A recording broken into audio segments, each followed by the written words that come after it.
Hi guys and welcome to History for Calm Nights. Tonight we step softly into the smoky arteries of a 19th century British city where the air tastes faintly of coal and the sky glows a dull orange long after sunset. You stand on a narrow cobbled street, boots damp from a day of persistent drizzle, and watch soot settle like dark snow upon windowsills. Chimneys crowd the rooftops, each one puffing out grey ribbons that blur the stars. Somewhere a cart rattles past iron rims grinding against stone. Somewhere else a baby cries and is quickly hushed. You draw your coat tighter, and you realise with a small uneasy smile that you probably would not survive this winter without a very large pile of coal and an even larger sense of patience. So before you get comfortable, take a moment to like the video and subscribe, but only if you genuinely enjoy what I do here. And as you settle in, tell me where you are in the world and what the local time is. It is always strangely comforting to know who else is awake or drifting off alongside you. Now dim the lights and imagine yourself here. You walk toward a brick terrace that looks identical to all the others. Narrow doorway, faded paint, a faint glow flickering behind thin curtains. This is home for a working family in Manchester, or perhaps Leeds or the East End of London. Industrial Britain has swollen rapidly over the last few decades. That is the straightforward historical truth. Cities have doubled and tripled in size as rural families chase factory wages. Streets like this spring up quickly, built fast and cheaply to house thousands. Warmth is not a luxury here. It is a daily contest. You push open the door and step into a small entry that smells of damp wool and yesterday's cabbage. The air is warmer than outside, but only just. The warmth is uneven, gathering in pockets near the fire and thinning out toward the walls. Your hand brushes the plaster and you feel the chill seeping through it. Brick sweats in winter. Moisture creeps inward. Coal smoke lingers in everything clinging to hair and fabric and skin. A mainstream fact often mentioned in social histories of Victorian Britain is that most urban working-class families relied on coal fires in open hearths for heat. Coal is abundant but not cheap enough to waste. The fire in this room is modest, a low orange glow beneath a blackened grate. It crackles quietly, breathing in oxygen and sighing out heat. You feel it against your shins as you move closer. There is only one main room downstairs. This space serves as kitchen, dining room and living area. Later it will serve as a place to warm hands before bed. Upstairs, if the house is fortunate enough to have more than one level, there may be one or two small bedrooms. In poorer courts and alleys, entire families often share a single room. You picture the arithmetic. 2 parents, 4 children, perhaps a lodger to help pay rent. Each body produces heat, yes, but each body also needs space blankets and air. Scholars still debate how much difference these cramped conditions made to overall health outcomes because records are incomplete and often biased toward the most extreme cases. What is certain is that cold and damp were constant companions. Respiratory illnesses were common. Coughs echo in the night like unwanted lullabies. You glance at the small window. The glass is thin and slightly wavy, distorting the street lamp outside into a trembling halo. In winter, families sometimes hang heavy curtains or even nail fabric over the frames as to keep drafts at bay. There is no central heating, no radiator humming politely in the background. Just this single fire burning as steadily as the family budget allows. A quirky detail that rarely makes it into school textbooks is that some households saved cinders from previous fires and sifted them carefully, hoping to salvage bits of unburned coal. Children might be sent to pick through ash heaps outside factories were searching for small usable lumps. Imagine that as an after-school chore. Not piano practice, not your homework, coal scavenging. You hear footsteps above you. The ceiling creaks. Upstairs, beds are being prepared.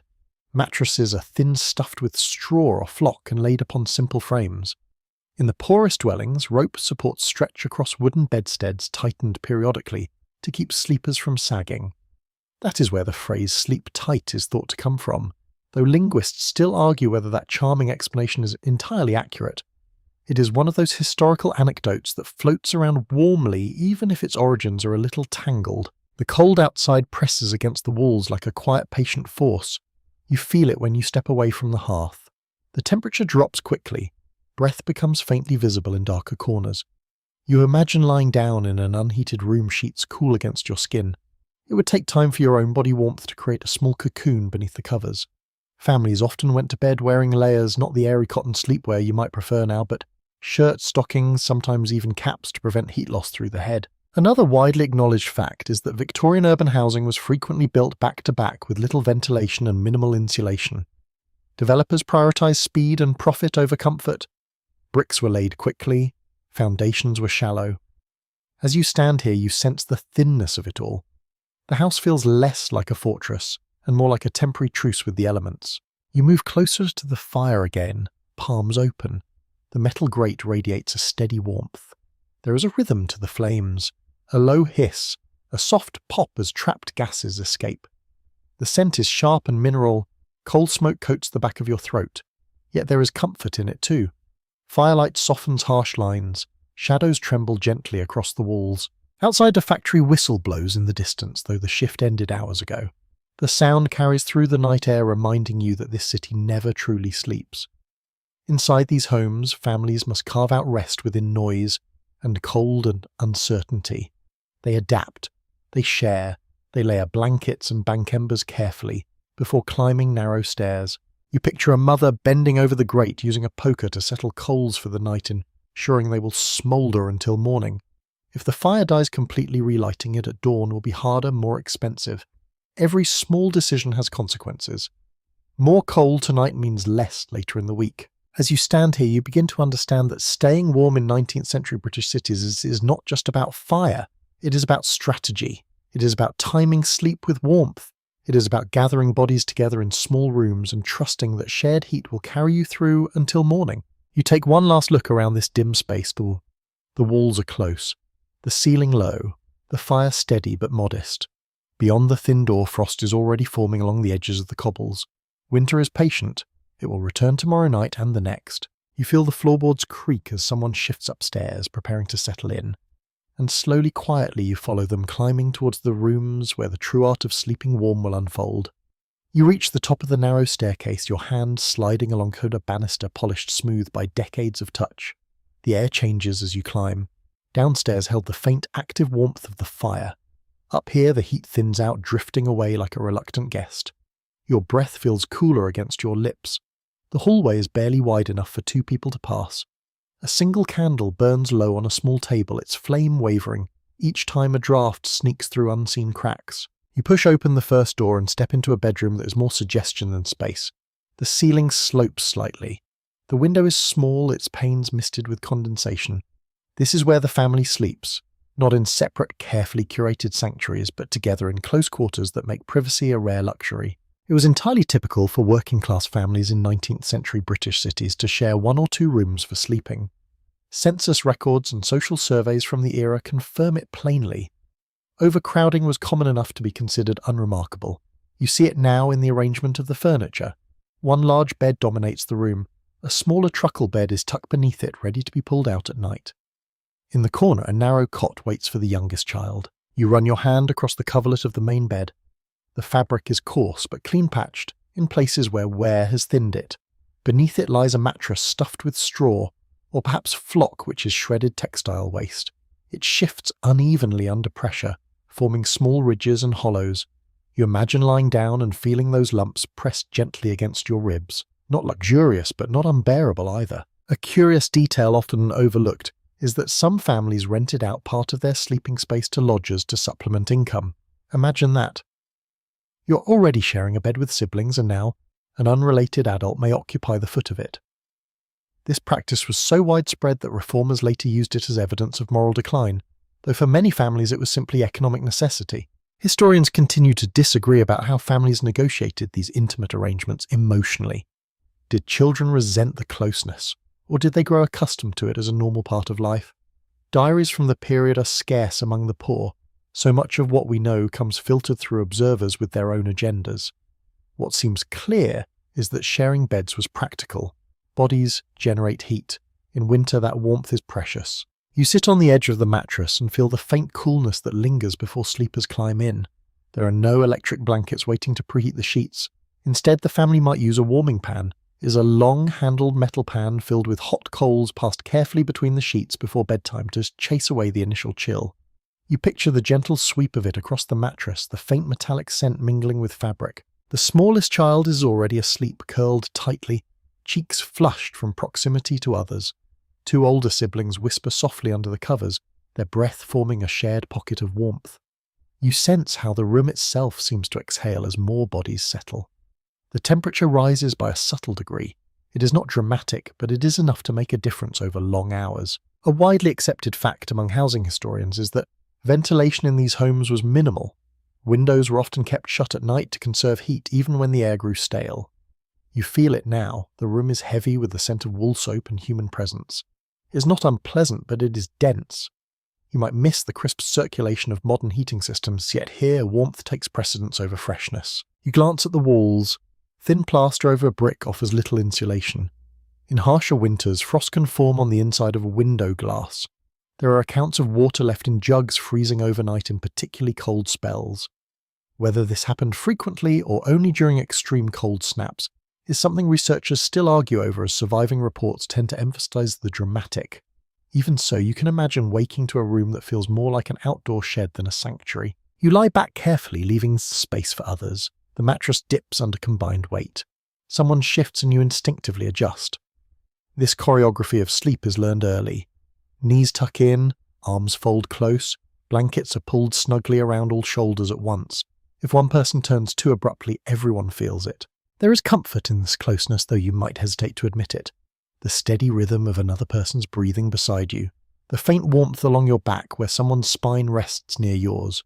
In the darkest hours when wind rattles the panes, that shared presence becomes reassurance. You are not alone in the cold. A small but intriguing tidbit is that in some urban areas, children were encouraged to sleep head to toe in the same bed to maximize space and minimize accidental kicks. It sounds slightly comical, yet it was an efficient solution. Practicality shaped bedtime arrangements far more than sentiment. You hear a cough from the other side of the room. It is dry, persistent. Respiratory ailments were common in these crowded quarters. Coal smoke drifting indoors, damp walls, limited ventilation. All of it contributes. And yet despite these challenges, families find ways to rest. The candle in the hallway gutters and goes out. Darkness settles fully now, broken only by a faint glow filtering up from the embers downstairs. You focus on that image. The hearth below still alive, its warmth rising faintly through floorboards. The bodies around you radiating heat in small increments. The blankets layered carefully. In this one room, you witness how survival and intimacy intertwine. Sleep is not solitary. Warmth is communal. Privacy is secondary to practicality. And as you grow accustomed to the soft chorus of breathing and the gentle rustle of straw beneath you, you begin to understand that in these cities of smoke and stone, the art of staying warm is as much about togetherness as it is about fire. The night deepens. Outside, a distant cart passes, wheels clattering faintly. Inside, the room grows still. You close your eyes, feeling the mattress cradle you unevenly, feeling the shared warmth settle into your bones. Downstairs, the embers shift softly in the grate, waiting for morning. Sometime in the quiet middle of the night, you wake to the faintest metallic clink from below. For a moment you are unsure where you are. Then the scent of coal smoke returns to you, grounding you in this narrow house in this century where warmth depends on vigilance. Someone is moving downstairs. You ease yourself from the bed as gently as possible, sliding past a sibling's shoulder, careful not to disturb the fragile balance of shared blankets. The floorboards are cool beneath your stockinged feet. Each step carries a soft creak as though the house itself is whispering in its sleep. When you descend the staircase, you see her. The mother of the household kneels at the hearth, hair hastily tied back, shawl wrapped tight. The fire has slumped into a bed of red embers. She is banking it, nudging coals inward with the poker, adding a small shovelful of fresh fuel. The movement is deliberate, economical. Coal is not thrown carelessly onto flames. It is measured, weighed in the mind against the week's wages. One well-established historical reality is that the open coal hearth served as the central heating system for the majority of working-class homes in 19th century British cities. There were no thermostats to adjust, no pipes carrying warmth from room to room. The hearth was heartbeat, stove and shield. Everything radiated from this point. You move closer and extend your hands. The warmth is immediate, almost startling after the chill upstairs. It brushes your palms, climbs your wrists, settles in your chest. The iron grate glows faintly blackened from years of soot. Above it, a kettle sits ready because hot water is never a luxury here. It is a necessity. A curious detail sometimes mentioned in period accounts is that families often use the ashes from the fire for secondary purposes. Wood ash could be mixed with water to create a rudimentary cleaning solution. Coal ash might be spread in icy yards to improve footing. Nothing truly went to waste. Even the byproducts of warmth had value. The mother glances at you, offers a small nod, then turns back to the embers. She knows the danger of letting the fire die entirely. Relighting it from scratch requires kindling and time. In severe cold, that delay can mean hours of discomfort. Some households even kept a small piece of smouldering coal overnight tucked carefully to ensure it would catch again at dawn. Historians still argue whether the constant indoor smoke from open hearths caused more harm than earlier generations realised, because medical records of the poor are fragmentary and often coloured by moral judgments rather than clinical observation. What is undeniable is that soot accumulated everywhere. You can see it in the faint darkening along the ceiling, and this way fabric nearest the fire carries a permanent shadow. You settle onto a low stool. The room at night feels different from the bustle of daytime. Without conversation and clatter, you hear subtler sounds. The faint hiss of burning coal, the occasional shift of settling brick. Outside, a distant gust of wind brushes against the chimney, producing a low hollow tone. There is something almost meditative about tending a hearth. The rhythm of it. Add a little coal. Wait. Adjust the airflow by nudging the small iron vent. Watch the flame catch and curl around black lumps until they glow orange at the edges. In this act, warmth is not automatic. It is earned minute by minute. A widely accepted fact is that coal consumption in Britain rose dramatically during the 19th century, fueled by industrial growth and urban expansion. Entire landscapes were reshaped by mining. And here in this modest room you see the personal side of that vast transformation. Each small shovel of coal represents labour underground transport by rail or canal sail at a local yard and careful budgeting at the kitchen table. You notice the way the heat pools low in the room. The air near the ceiling remains cooler, drifting upward and dissipating. Families often rearranged furniture seasonally, drawing chairs closer to the hearth in winter, pushing them back in summer. The fire dictates the geography of the home. The mother rises slowly, joints stiff from long days of work. She places a simple iron fender in front of the grate to catch stray sparks. Safety is always a concern. Chimney fires were not rare in crowded neighbourhoods.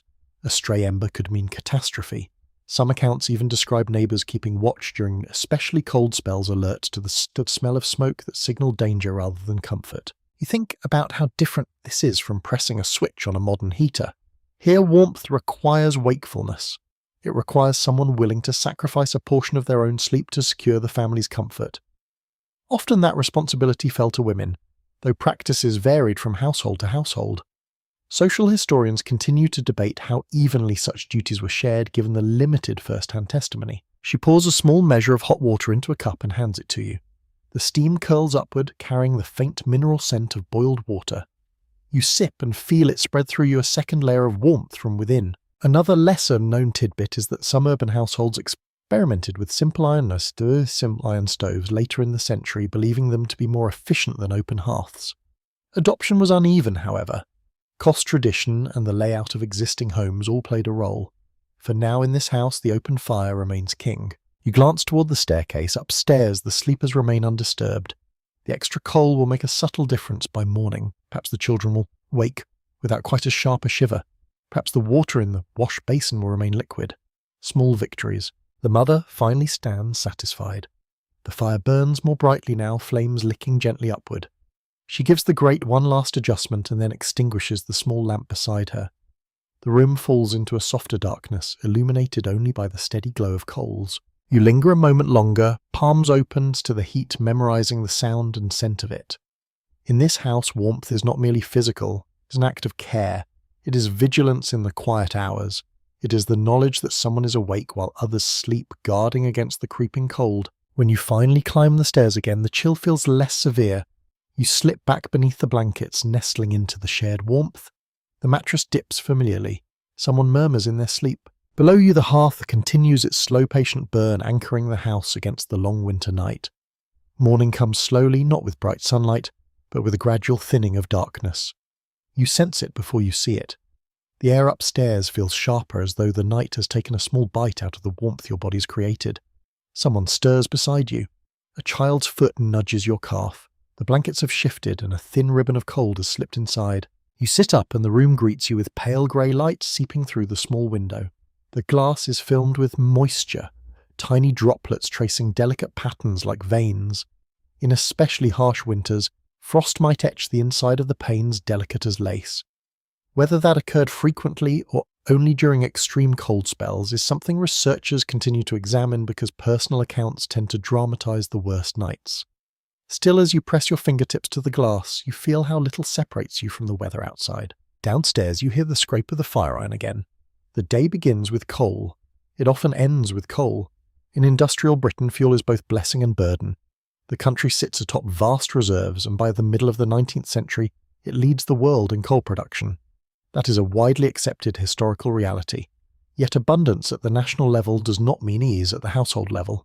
For families living week to week, coal is measured carefully, almost anxiously. You descend the stairs and notice at once the subtle difference. The fire still burns, but it is lower now, conserving itself. A small metal scuttle stands nearby, holding the remaining supply for the day. You glance inside. The black lumps are irregular, dusty. There are fewer than you might like. A father already dressed for factory work crouches by the hearth. He tips in a modest amount of coal and watches it catch. There is calculation in his expression. How much will be needed tonight? How much must be saved? Wages in many industrial jobs were unpredictable, especially for casual labourers. When work slowed, warmth became a luxury. An interesting and often overlooked detail is that coal was sometimes sold in small quantities by street vendors measured in buckets or sacks, rather than by the ton. Families could purchase just enough to get through a day or two, but at a higher price per unit. It was convenience with a cost pattern that feels oddly familiar even now. The room fills gradually with heat, but also with the faint acrid scent of fresh coal igniting. You hear the gentle crackle as volatile gases burn off. The chimney draws well this morning, sending most of the smoke upward. In other homes, poor draught could mean smoke spilling back into the room, stinging eyes and coating lungs. Observers of the period frequently remarked on the perpetual haze that hung over working-class districts, a blend of industrial exhaust and domestic fires. You sit at the small wooden table as breakfast is prepared over the grate. Porridge simmers in a pot suspended above the flames. The same fire that kept you alive through the night now cooks your morning meal. Efficiency is not optional here. It is woven into daily life. Some social investigators of the era documented the weekly budgets of urban families in meticulous detail. They noted how a significant portion of income could be devoted to rent and fuel, leaving little for food or clothing. That documentation stands as solid evidence of how central warmth was to survival. Without heat, illness loomed. Without fuel, comfort dissolved quickly. There is ongoing discussion among housing historians about whether rising coal consumption actually proved indoor comfort for the poor, or whether much of the benefit was absorbed by the industry and wealthier households. The data is uneven. What you can see plainly, though, is that in this small house every piece of coal matters. A child wanders close to the hearth, hands outstretched, face glowing in the firelight. The proximity is both comforting and risky. Burns were not uncommon in crowded homes where children played near open flames. You notice the iron guard positioned carefully in front of the grate, a small barrier between curiosity and danger. Another curious fragment from the period is that some families collected stray bits of coal fallen from carts along transport routes. Children might trail behind delivery wagons hoping for a small windfall of fuel. It was not theft exactly, but opportunistic gathering. In winter, even a handful of extra pieces could mean a warmer evening. You watch as ash is carefully raked aside and set in a small metal bucket. Later it may be reused for cleaning or scattered on icy ground outside. Nothing is discarded without thought. The economics of warmth extend beyond the fire itself. The walls of the room feel marginally less cold now. You place your palm against the plaster and sense a faint tempering of the chill. It will never feel truly warm, not in the way a modern insulated wall might, but the edge has softened. The house is holding its own against the morning frost. The father finishes his porridge quickly. Soon he will step back into the biting air, carrying the memory of this brief warmth with him. Before he leaves, he adjusts the fire once more, ensuring it will not flare too high and waste fuel. There is almost an art to it. Too little coal and the flames die. Too much and precious heat escapes up the chimney. He realizes that staying warm in this era is not about abundance. It is about balance. It is about reading the fire the way others read weather or markets. A steady glow means security for a few more hours. A dim bed of ash signals worry. Outside the street begins to stir, doors open, coughs echo, the city exhales smoke into a pale winter sky. Inside the hearth continues its quiet labour, turning black stone into flickering light and fragile comfort. You draw your chair a little closer to the grate and let the warmth reach your knees. Around you the room comes alive with movement, but always orbiting that central flame. Coal cost and constant ash shape the rhythm of the day. And as the morning unfolds, you begin to see how every decision from how much to burn to when to bank the embers will ripple forward into the coming night. By late afternoon, the light outside has already begun to fade, as though the day itself is reluctant to linger in this narrow street. You feel the temperature dip again, subtle at first, then unmistakable. The warmth generated by cooking and movement ebbs away. Once more, the house prepares for night. Upstairs, the beds await you. In the thin grey light, you examine them more closely than you could in darkness. The large wooden bedstead dominates the room, its frame sturdy but plain. Instead of a solid base, ropes stretch across the interior, woven tightly from side to side. You press your palm against them and feel the tension. Over time, they loosen, and must be tightened sometimes with a simple wooden key that twists the ropes back into firmness. The saying "sleep tight" is often linked to this practice, though linguists have pointed out that the phrase may have more complicated origins. Still, the image persists, and here you can see why. Laid over the ropes is a mattress thick enough to cushion, but not so deep as to isolate you from the structure beneath. It is stuffed with straw, or perhaps with flock, a mixture of shredded cloth fibres gathered from textile mills. You shift your weight and hear a faint rustle like dry grass moving in a field. The stuffing is not uniform. It gathers into clumps over time. Every few months it may be shaken out or replaced if the family can afford it. It's well documented that mattresses in working-class homes were rarely luxurious. Contemporary observers described them as serviceable rather than comfortable. Yet you notice something else as you sit on the edge. The bed holds the imprint of habit. It knows where bodies usually lie. The centre dips slightly. The edges remain firmer. Warmth lingers faintly in the fabric absorbed from previous nights. In the corner of the room stands a smaller truckle bed, its low frame designed to slide beneath the main bed during the day. At night it is pulled out, transforming the cramped room into a layered arrangement of sleeping surfaces. You tug it gently forward and feel the wheels bump against uneven floorboards. Space is a puzzle here. Each evening furniture shifts to accommodate human need. An intriguing detail from the era is that some poorer families dispensed with bedsteads altogether, laying mattresses or simple pallets directly on the floor. This saved money, but came with drawbacks. Cold air sinks and floor level can be noticeably chillier. You crouch and place your hand near the boards. Yes, it is colder here, closest to the creeping damp that rises from below. Researchers continue to discuss how often bedding was cleaned or replaced in such homes, since surviving records are patchy and frequently filtered through moralizing reformers. What you can infer from the physical evidence is that maintenance required labour. Straw had to be refreshed. Flock could harbour dust and pests if neglected. In tight quarters, hygiene was an ongoing challenge, especially when warmth encouraged everyone to remain indoors. You lift the coverlet and examine the layers beneath. A sheet worn but carefully mended. Another blanket heavier, perhaps wool. The combined weight feels reassuring. When you imagine lying down, you picture the gradual trapping of heat beneath these layers. The first moments might be brisk, but as your body warms the small pocket of air around you, the bed becomes a cocoon. There is a faint scent of soap clinging to the fabric. Washing bedding in winter was difficult. Water had to be heated over the fire carried upstairs and later disposed of. Even so, families took pride in cleanliness when possible. Social commentators sometimes exaggerated the filth of urban homes, yet many households laboured diligently to keep what they had in order.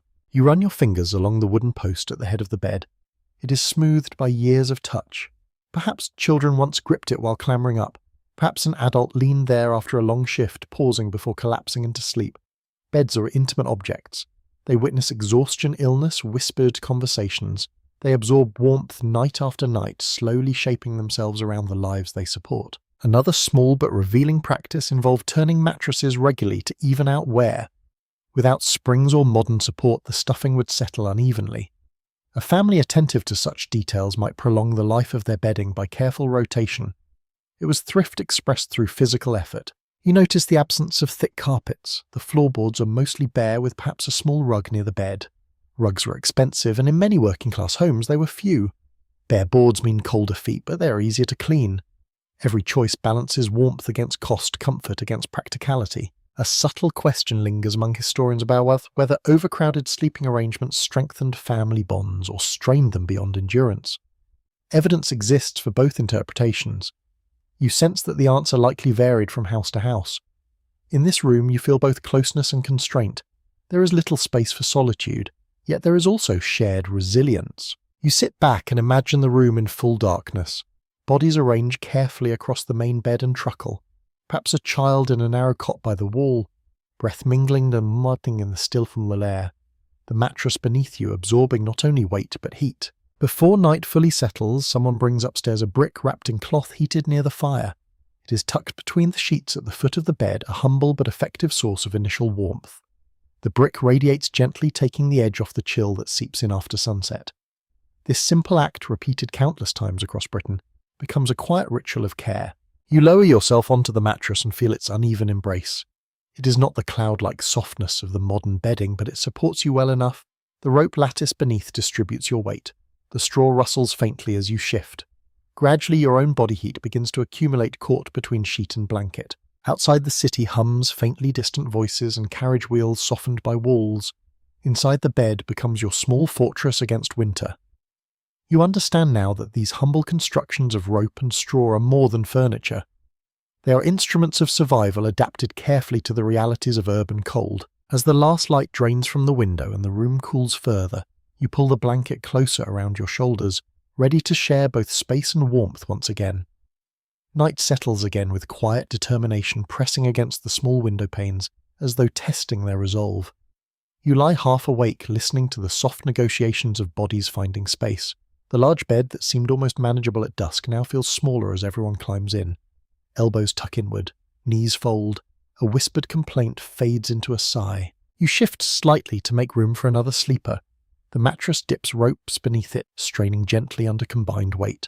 Warmth begins almost immediately, not from the air of the room, which remains cool, but from proximity. Shoulders brush, feet graze calves. Someone's hair tickles your cheek. It is close, undeniably close, yet there is an odd comfort in the arrangement. It was commonplace in working-class Britain for multiple family members to share a single bed. Census data and social surveys from the 19th century confirm it repeatedly. Space was expensive and housing scarce. A bed was not a private territory but a shared resource. Children often slept together, and even parents might share space with the youngest in colder months. You feel the blanket being pulled higher by small hands at the far end. The tug sends a ripple through the group. Immediately, another hand adjusts the edge, redistributing fabric so no one is left exposed. It is a silent choreography practiced nightly. In such tight quarters, sleep becomes communal. There is a curious detail sometimes mentioned in memoirs of the era. Some families arrange children head to toe in the same bed to maximize room and reduce the likelihood of kicking. It sounds faintly comical, yet entirely practical. You imagine lying opposite someone's feet, the scent of soap and wool mingling in the shared air. A low cough interrupts the quiet, then another. Urban winters carried a persistent undercurrent of illness. Coal smoke drifting indoors, damp walls, crowded rooms. Public health reformers later pointed to these conditions as breeding grounds for respiratory troubles. How much of the illness was directly attributable to sleeping arrangements, and how much to broader environmental factors remains a topic of ongoing research, but no one doubts that cold and congestion played their part. You close your eyes and focus on the sensation of warmth building slowly beneath the blankets. At first the sheets feel crisp against your skin, then gradually heat accumulates. Shared body warmth is efficient, it seeps outward from each person, merging into a collective pocket of comfort. The room beyond the blanket remains chilly, yet inside this fabric cave the temperature rises enough to ease the edge from your breath. There is another arrangement unfolding beneath the main bed. The truckle has been pulled out fully now, and two smaller figures settle there. You hear their muted giggles fade into steady breathing. The low bed sits closer to the floor where air is cooler. Perhaps that is why the youngest are often placed above nearer to the thicker blankets. These small decisions reflect quiet hierarchies of care. Observers of the period sometimes described overcrowded sleeping conditions with alarm, painting vivid pictures of moral and physical decline. Yet it is worth remembering that not all families experience such arrangements as purely negative. In a world where heat was precious, sharing it made sense. Some modern scholars suggest that the intimacy of shared beds may have fostered strong familial bonds, though direct evidence is scarce and often filtered through outside commentary. You shift again, adjusting your arm so it does not fall asleep. A sibling murmurs and presses closer. There is little room for sprawling here. Limbs are kept close to the body, minimizing exposed skin. Even in sleep posture is influenced by temperature. You curl slightly inward, instinctively conserving warmth. Downstairs, the banked fire continues its patient glow. You cannot see it, but you sense it in the faint warmth rising through floorboards. It is not strong enough to heat the room fully, yet it contributes a subtle background presence. Without it, the chill would deepen more sharply. Another intriguing habit from the era involved using layered textiles strategically. Shawls that served as daytime garments were sometimes added to bedding at night. Clothing doubled as insulation. You imagine the soft weight of a woolen wrap laid across your legs, carrying the faint scent of the day's air. Nothing is idle here. Every fabric item has more than one purpose. The house creaks gently as wind brushes against brick. A distant carriage rattles along the street. These sounds become part of the rhythm of sleep. In the countryside, night might be marked by owls or rustling leaves. Here it is punctuated by urban murmurs. Even so, fatigue overrides distraction. After long hours of labour, bodies surrender quickly. There is a subtle question that continues to intrigue historians. Did families experience segmented sleepwaking briefly in the middle of the night before drifting off again, as some earlier societies reportedly did? Or did industrial schedules push urban dwellers toward more consolidated rest? The evidence is mixed. In this room you sense brief stirrings, small awakenings, then a return to stillness.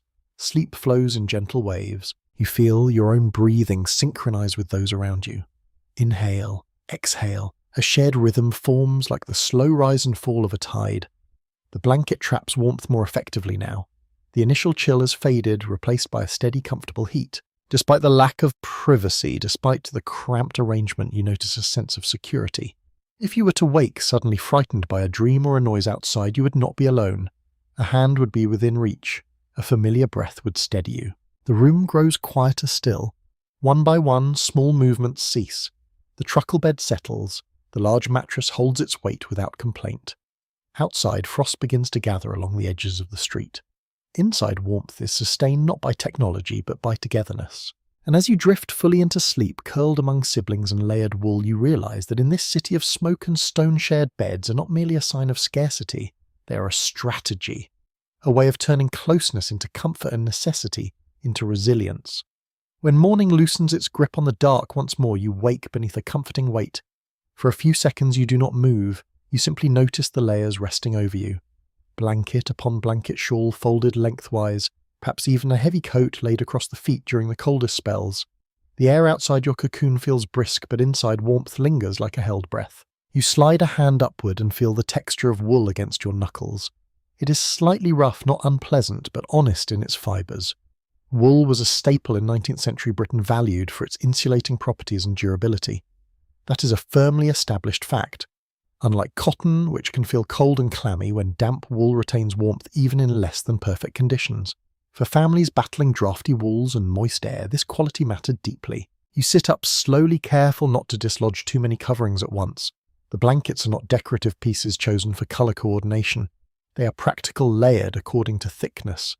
The heaviest lies closest to the top, pressing down gently to trap air beneath. Under that, perhaps a quilt pieced together from scraps of worn garments, each square carrying a fragment of earlier life. There is something deeply human about these quilts. They are not factory perfect, they are assembled over time, stitched by hand in moments stolen from other duties.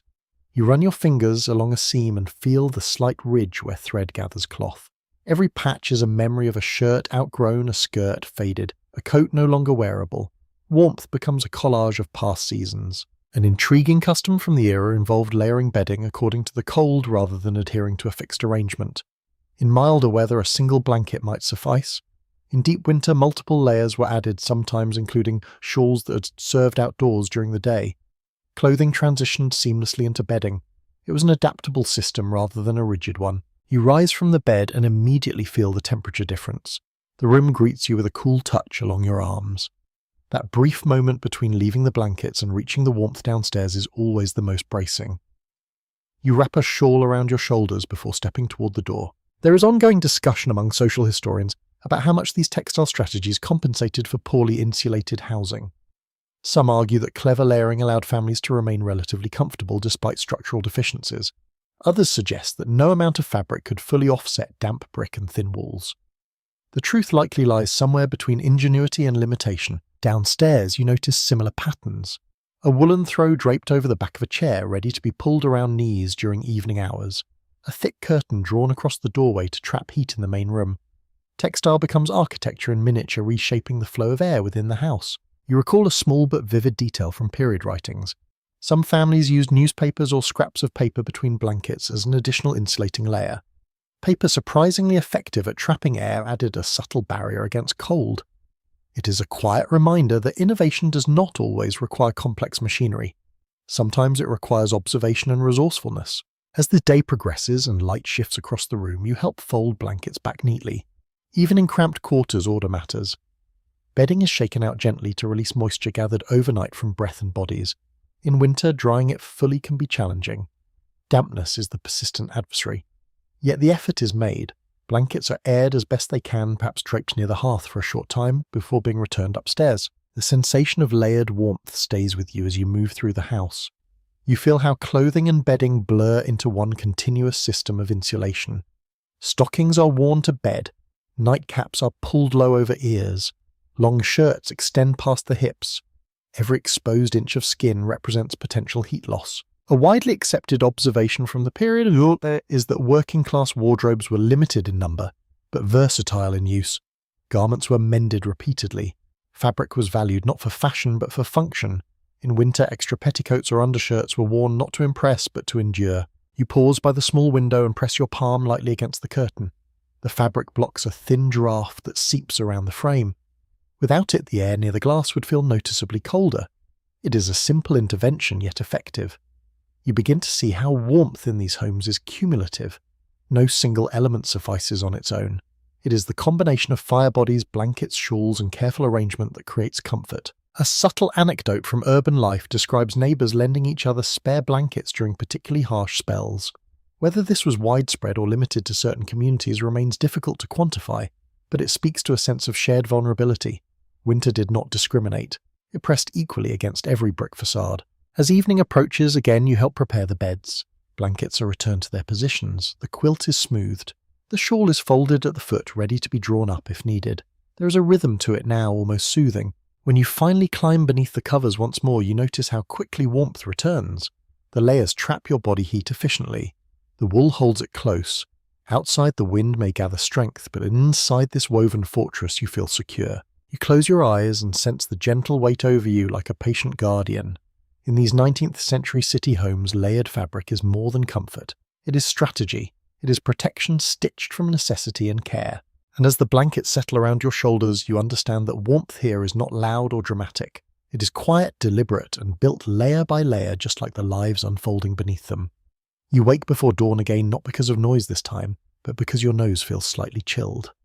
Instinctively, your hand rises to your head. The thin cotton nightcap you pulled on before sleep has slipped halfway back. You tug it forward, covering your ears once more, and almost immediately the sensation of cold lessens. It is a small adjustment, but it matters. Head coverings at night were not merely quaint accessories in 19th century Britain. They were practical tools. It was widely understood, even without modern thermodynamics, that uncovered skin allowed warmth to escape. In drafty houses where insulation was minimal, preserving body heat was a daily calculation. Nightcaps, woolen stockings, long undershirts, and even fingerless gloves sometimes made their way into beds during deep winter. You sit up and swing your legs gently over the side of the mattress. Your stockings are still on from the night before. The wool feels faintly scratchy yet reassuring. You imagine what it would be like to place bare feet onto those cold boards. The contrast would be sharp, almost shocking. With stockings, the edge softens. There is a certain intimacy to these layered garments. They blur the boundary between daytime and night. In wealthier homes, elaborate bedclothes and dressing gowns signalled leisure. Here, clothing is constant. The same long shirt that absorbs sweat during labour may also serve as a thermal barrier in sleep. Garments work around the clock. An interesting observation from social surveys of the era notes that many urban families possessed only a few complete changes of clothing. As a result, what you wear during the day must endure the night as well. Some modern readers imagine Victorian nights as filled with flowing white sleepwear, but that vision belonged largely to the affluent. In these compact brick houses, practicality eclipses romance. You glance across the bed and notice a child still deeply asleep, nightcap pulled low over eyebrows. The cap's soft edge frames a small face breath warm beneath layered blankets. The sight is faintly endearing. These small woolen cones, often knitted by hand, were humble guardians against heat loss. There is ongoing scholarly discussion about how effective such measures truly were in measurable terms, since most working-class homes lacked precise temperature records. Yet experiential accounts suggest that even modest coverings made a tangible difference. You can feel it yourself as you adjust your cap and sense warmth returning around your temples. Downstairs, someone stirs the fire and you hear the subtle shift of iron against coal. Before joining them, you reach for a heavier shawl draped over the bedpost. You wrap it around your shoulders, layering fabric over fabric. The texture is thicker than your nightshirt, woven tightly, faintly scented with smoke from evenings spent near the hearth. A small but delightful tidbit from the period describes people wearing small fabric bags filled with aromatic herbs beneath their nightcaps or tucked near pillows. Lavender, rosemary, or dried mint might be used to freshen the air and discourage pests. Whether this practice was common or occasional is difficult to quantify, yet the image lingers pleasantly. You imagine the faint herbal scent mingling with wool and coal smoke. As you descend the stairs, you notice how clothing choices shape your comfort. The shawl traps warmth close to your chest. The stockings protect your feet from the creeping cold of each step. When you stand by the hearth, you feel heat gathering not only on your skin but within the fibres of your garments. Wool absorbs warmth and releases it slowly. It is a simple physics lesson learned without equations. Thick fabric creates pockets of still air. Still air retains heat. Even without formal scientific language, families understood this intuitively. Leosotos equaled survival. Some housing historians continue to examine whether improvements in textile manufacturing during the 19th century significantly enhanced everyday comfort for the urban poor. Factory production made certain fabrics more accessible, yet wages often lagged behind. The relationship between industrial growth and personal warmth was complex. Progress did not distribute itself evenly. You watch as a younger child pulls a small knitted scarf from a peg and wraps it loosely around their neck before approaching the fire. It is a habit learned early. Cover the vulnerable areas, keep warmth in. It is almost like armour soft and handmade. Outside, frost has settled thickly along the edges of roofs. Chimneys exhale grey plumes into a pale sky. Inside, garments hang near the hearth, drying gently from yesterday's damp. You notice how careful the arrangement is. Too close to the flame and fabric risks scorching. Too far and moisture lingers. Balance, always balance. There is a comforting repetition to this routine. Each evening, caps are found and placed ready by the bed. Stockings are checked for holes and mended if needed. Shawls are folded. No one speaks of these acts as extraordinary. They are woven into life as seamlessly as thread through cloth. You return upstairs briefly to smooth the blankets and prepare for the next night. As you lift a pillow, you find a small knitted square tucked beneath it. Perhaps it once belonged to a larger garment. Now it serves as extra insulation for the head. Nothing is wasted. You sit on the bed and pull your cap fully off, running fingers through flattened hair. The room is still cool but manageable. You sense that these modest garments, though simple, transform the experience of winter. Without them, each night would feel harsher, each morning more punishing. As you rise again and head back downstairs, shawl wrapped firmly, you understand that warmth in this city is rarely grand. It is assembled piece by piece, thread by thread. Cap stockings, scarves, and shawls form a quiet alliance against the cold. And as the fire brightens and the day begins anew, you carry that layered comfort with you, woven not only from wool but from habit care and the steady determination to remain warm in a world that offers no easy heat. By late afternoon, the sky outside has turned the colour of pewter. A fine mist clings to the street, not quite rain, not quite fog. You feel it even before you step outdoors because damp has a way of announcing itself. It seeps into brick, into mortar, into bone. And in a 19th century British city, damp is the quiet adversary that never truly leaves. You run your hand along the interior wall near the staircase. The plaster feels cool, faintly moist in places where condensation gathers. In winter, the difference between indoor warmth and outdoor chill encourages water vapour to settle against colder surfaces. Without modern insulation or ventilation systems, that moisture has few places to go. It lingers, spreading gradually into corners. Contemporary observers of the era frequently remarked on the prevalence of damp housing in industrial districts. Reports from urban reformers described walls streaked with moisture and ceilings darkened by mildew. That is a well-established element of the period's housing reality. Poor drainage, tightly packed buildings, and limited sunlight combine to create persistent humidity. You step closer to the small window and wipe away a trail of droplets with your sleeve. The glass fogs again almost instantly from the warmth of the room. The effect is subtle but constant. At night, that moisture can turn into a chill that creeps beneath blankets, especially if bedding touches exterior walls. There is a faint earthy smell in the room today, the scent of wet brick and wool drying slowly. It is not overpowering, but it reminds you that warmth alone does not guarantee comfort. Dryness matters too. Families often kept beds slightly away from outer walls if space allowed, attempting to reduce direct contact with cold surfaces. In cramped quarters, that was not always possible. A curious detail recorded in some urban accounts mentions that households occasionally place small bowls of quicklime or charcoal in rooms to absorb excess moisture.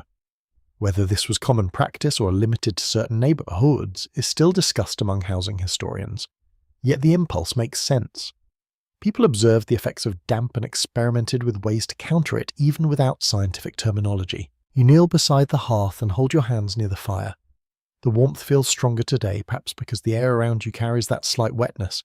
Heat does not simply warm bodies. It dries garments, lifts moisture from walls, and shifts the atmosphere of the room. The battle against damp is waged with flame as much as with cloth. There has been considerable scholarly discussion about the relationship between damp housing and respiratory illness in 19th century cities. Medical reports from the time often linked moist environments with tuberculosis and chronic coughs, though diagnostic methods were limited. While researchers continue to refine their understanding of causation, the association between cold, damp interiors and poor health remains widely accepted. You glance upstairs toward the bedrooms and imagine the beds absorbing traces of moisture overnight. Each morning, blankets are shaken out not only to freshen them, but to release dampness trapped within fibres. If weather permits, bedding might be hung near the window for brief airing. In prolonged wet spells, that luxury disappears. You notice a faint dark patch near the base of the wall behind a chair. It marks a place where moisture has repeatedly gathered. You touch it gently and feel the chill beneath the surface. In severe cases, such damp could encourage mould growth. Urban reformers later cited such conditions as evidence of the need for improved building standards. Outside, gutters drip steadily. The sound echoes faintly through the narrow street. Water trickles along the cobbles, finding its way toward clogged drains. The city is a maze of brick and stone, and once moisture enters it, removal is difficult. There is an understated resilience in the way families respond. A rug is lifted and beaten to remove accumulated damp. A small fire is kept going longer than planned to dry a corner of the room. Windows are opened briefly during midday, even in cold weather, to allow stale air to escape. It is a delicate compromise between ventilation and warmth. Some historians continue to explore whether Victorian families fully understood the health implications of damp, or whether they viewed it simply as an inconvenience. Evidence suggests a mix of both. Advice manuals from the time often recommended dryness as a component of wholesome living, though practical solutions were constrained by poverty. You move a chair slightly away from the wall, creating a narrow channel of air between wood and plaster. It is a small gesture but symbolic. The arrangement of furniture becomes part of the strategy against moisture. As evening approaches, the damp air cools further. You sense it in the way your shawl feels heavier against your shoulders. Fabric absorbs the atmosphere. Wool remains warm, but cotton edges toward clamminess if not dried properly. The hearth is fed once more, its heat working quietly to counteract both chill and wetness. Upstairs you adjust the bedding again, ensuring that blankets do not press directly against the coldest wall. You slide the mattress a fraction inward. Space is limited, yet even a slight shift feels purposeful. The city beyond continues its low hum, but inside this house attention turns inward toward preservation. Warmth must be maintained and damp must be resisted. They are twin challenges intertwined. Too little fire and a moisture wins. Too much ventilation and cold dominates. You lie back for a moment and listen to the subtle crackle of drying fabric near the hearth below. The air feels marginally less heavy now. The wall, though still cool, no longer chills your palm quite as sharply. In these narrow urban homes, staying warm is not only about generating heat, it is about managing the unseen presence of water in the air, in the walls, and the bedding. It is about patience and small adjustments. And as night gathers once again outside the misted window, you settle into the awareness that comfort here depends not only on fire and blankets, but on the quiet, persistent effort to keep dampness at bay. As evening deepens and the last of the grey light slips away, you notice the faintest whisper of air brushing your ankle. It is subtle, almost teasing. You look down and see the culprit. A narrow gap beneath the door, barely visible in daylight, now channels a thread of cold directly across the floorboards. Drafts are patient intruders. They do not burst in dramatically. They slip through cracks in window frames, through ill-fitted doors, through tiny separations in brickwork where mortar has thinned. In 19th century urban housing, such gaps were common. Builders worked quickly, materials were modest, and insulation, as we understand it, simply did not exist. That is an established aspect of the era's architecture. You crouch and press your fingers near the door's edge. The air there feels markedly cooler than the rest of the room. It is a quiet reminder that the warmth gathered around the hearth is constantly challenged. Without ceremony, someone retrieves a rolled length of old fabric from a peg. It is not beautiful. It is made from worn garments stitched together, perhaps the remnants of trousers or a skirt beyond repair. This makeshift draft stopper is placed along the bottom of the door, blocking the stream of cold air. Immediately, the chill at your ankles diminishes. There is a certain ingenuity in these small adjustments. Families often stuffed rags into window cracks or wedged strips of cloth between sash and frame. Some even used straw or newspaper as temporary fillers during especially bitter spells. Whether these practices were widespread or varied by region continues to be examined by housing scholars, but anecdotal evidence suggests they were common responses to persistent drafts. You move to the window and inspect its edges. The wooden frame has shrunk slightly over time, leaving tiny seams where wind can infiltrate. A thin strip of fabric has already been pressed into one corner. You touch it gently. It feels firm, wedged tightly. The glass itself is thin and uneven. When wind gusts, you hear a faint rattle, a delicate vibration that carries through the quiet room. The sound is not loud, but it reminds you that the barrier between indoors and out is fragile. Some urban households hung heavy curtains, not merely for privacy, but for insulation. Thick fabric drawn across a window created an additional layer of trapped air. In winter evenings, these curtains were pulled early, sealing in whatever warmth the hearth had produced. You reach up and draw them now, feeling the soft resistance of fabric sliding along its rod. The room grows slightly dimmer, but also more contained. A small and charming detail recorded in certain memoirs describes families tucking folded cloth into keyholes to prevent drafts. It seems almost quaint yet effective. Even the smallest opening could channel surprising cold. You peer at the keyhole in the door and imagine a scrap of fabric nestled there, guarding against invisible currents. There is ongoing academic conversation about how much such improvisations truly improved indoor temperatures given the overall structural limitations of the buildings. Measurements from later experiments suggest that while these measures could not transform a cold house into a warm one, they did meaningfully reduce localized discomfort. As you stand here feeling the difference at your ankles, you understand that comfort is often about small margins. The hearth glows steadily, its warmth now less diluted by wandering drafts. You sit near it and sense how the room feels subtly more cohesive. The air no longer seems to slip away so easily. Instead, it gathers and lingers. Outside, the wind strengthens, briefly brushing against the facade with a low hum. You imagine similar scenes unfolding in neighbouring houses. Curtains drawn, rags pressed into seams, families performing quiet rituals of resistance against the cold. Upstairs, you repeat the process. A narrow strip of cloth is pushed into a gap along the window frame. The effect is not dramatic, but the faint whistle of wind softens to a near silence. You press your palm against the wall and feel the steady coolness, yet it no longer bites as sharply. Some social investigators of the 19th century noted the prevalence of such household adaptations, though they often described them with a tone of pity. What they sometimes missed was the creativity embedded in these acts. These were not passive victims of climate. They were active negotiators with it. You step back and survey the room. The bed is slightly repositioned away from the coldest wall. The window is curtained, the door sealed at its base. Each intervention is modest, yet together they form a defensive network. As night settles fully, you extinguish the small lamp and allow the hearth's glow to dominate. The room feels more secure now, less porous. You slip beneath the blankets and notice how the air inside warms more quickly than before. Without the constant siphoning of heat through cracks, your body's warmth accumulates efficiently. You lie still listening. The house creaks gently as it adjusts to the cooling night, yet the earlier whisper at your ankle is gone. In its place is a steadier stillness. In these city homes of brick and soot, warmth is rarely abundant.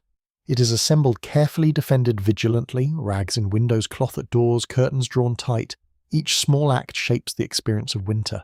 And as you drift towards sleep wrapped in layered fabric and surrounded by improvised insulation, you feel how these humble barriers transform the drafty shell into something closer to refuge. You wake in the middle of the night to a new sensation. Not cold exactly, and not warmth either, but a subtle shift in air. It feels thinner, closer somehow. The room seems to hold its breath. For a moment you wonder why. Then you remember that not every member of this household sleeps in this one bed.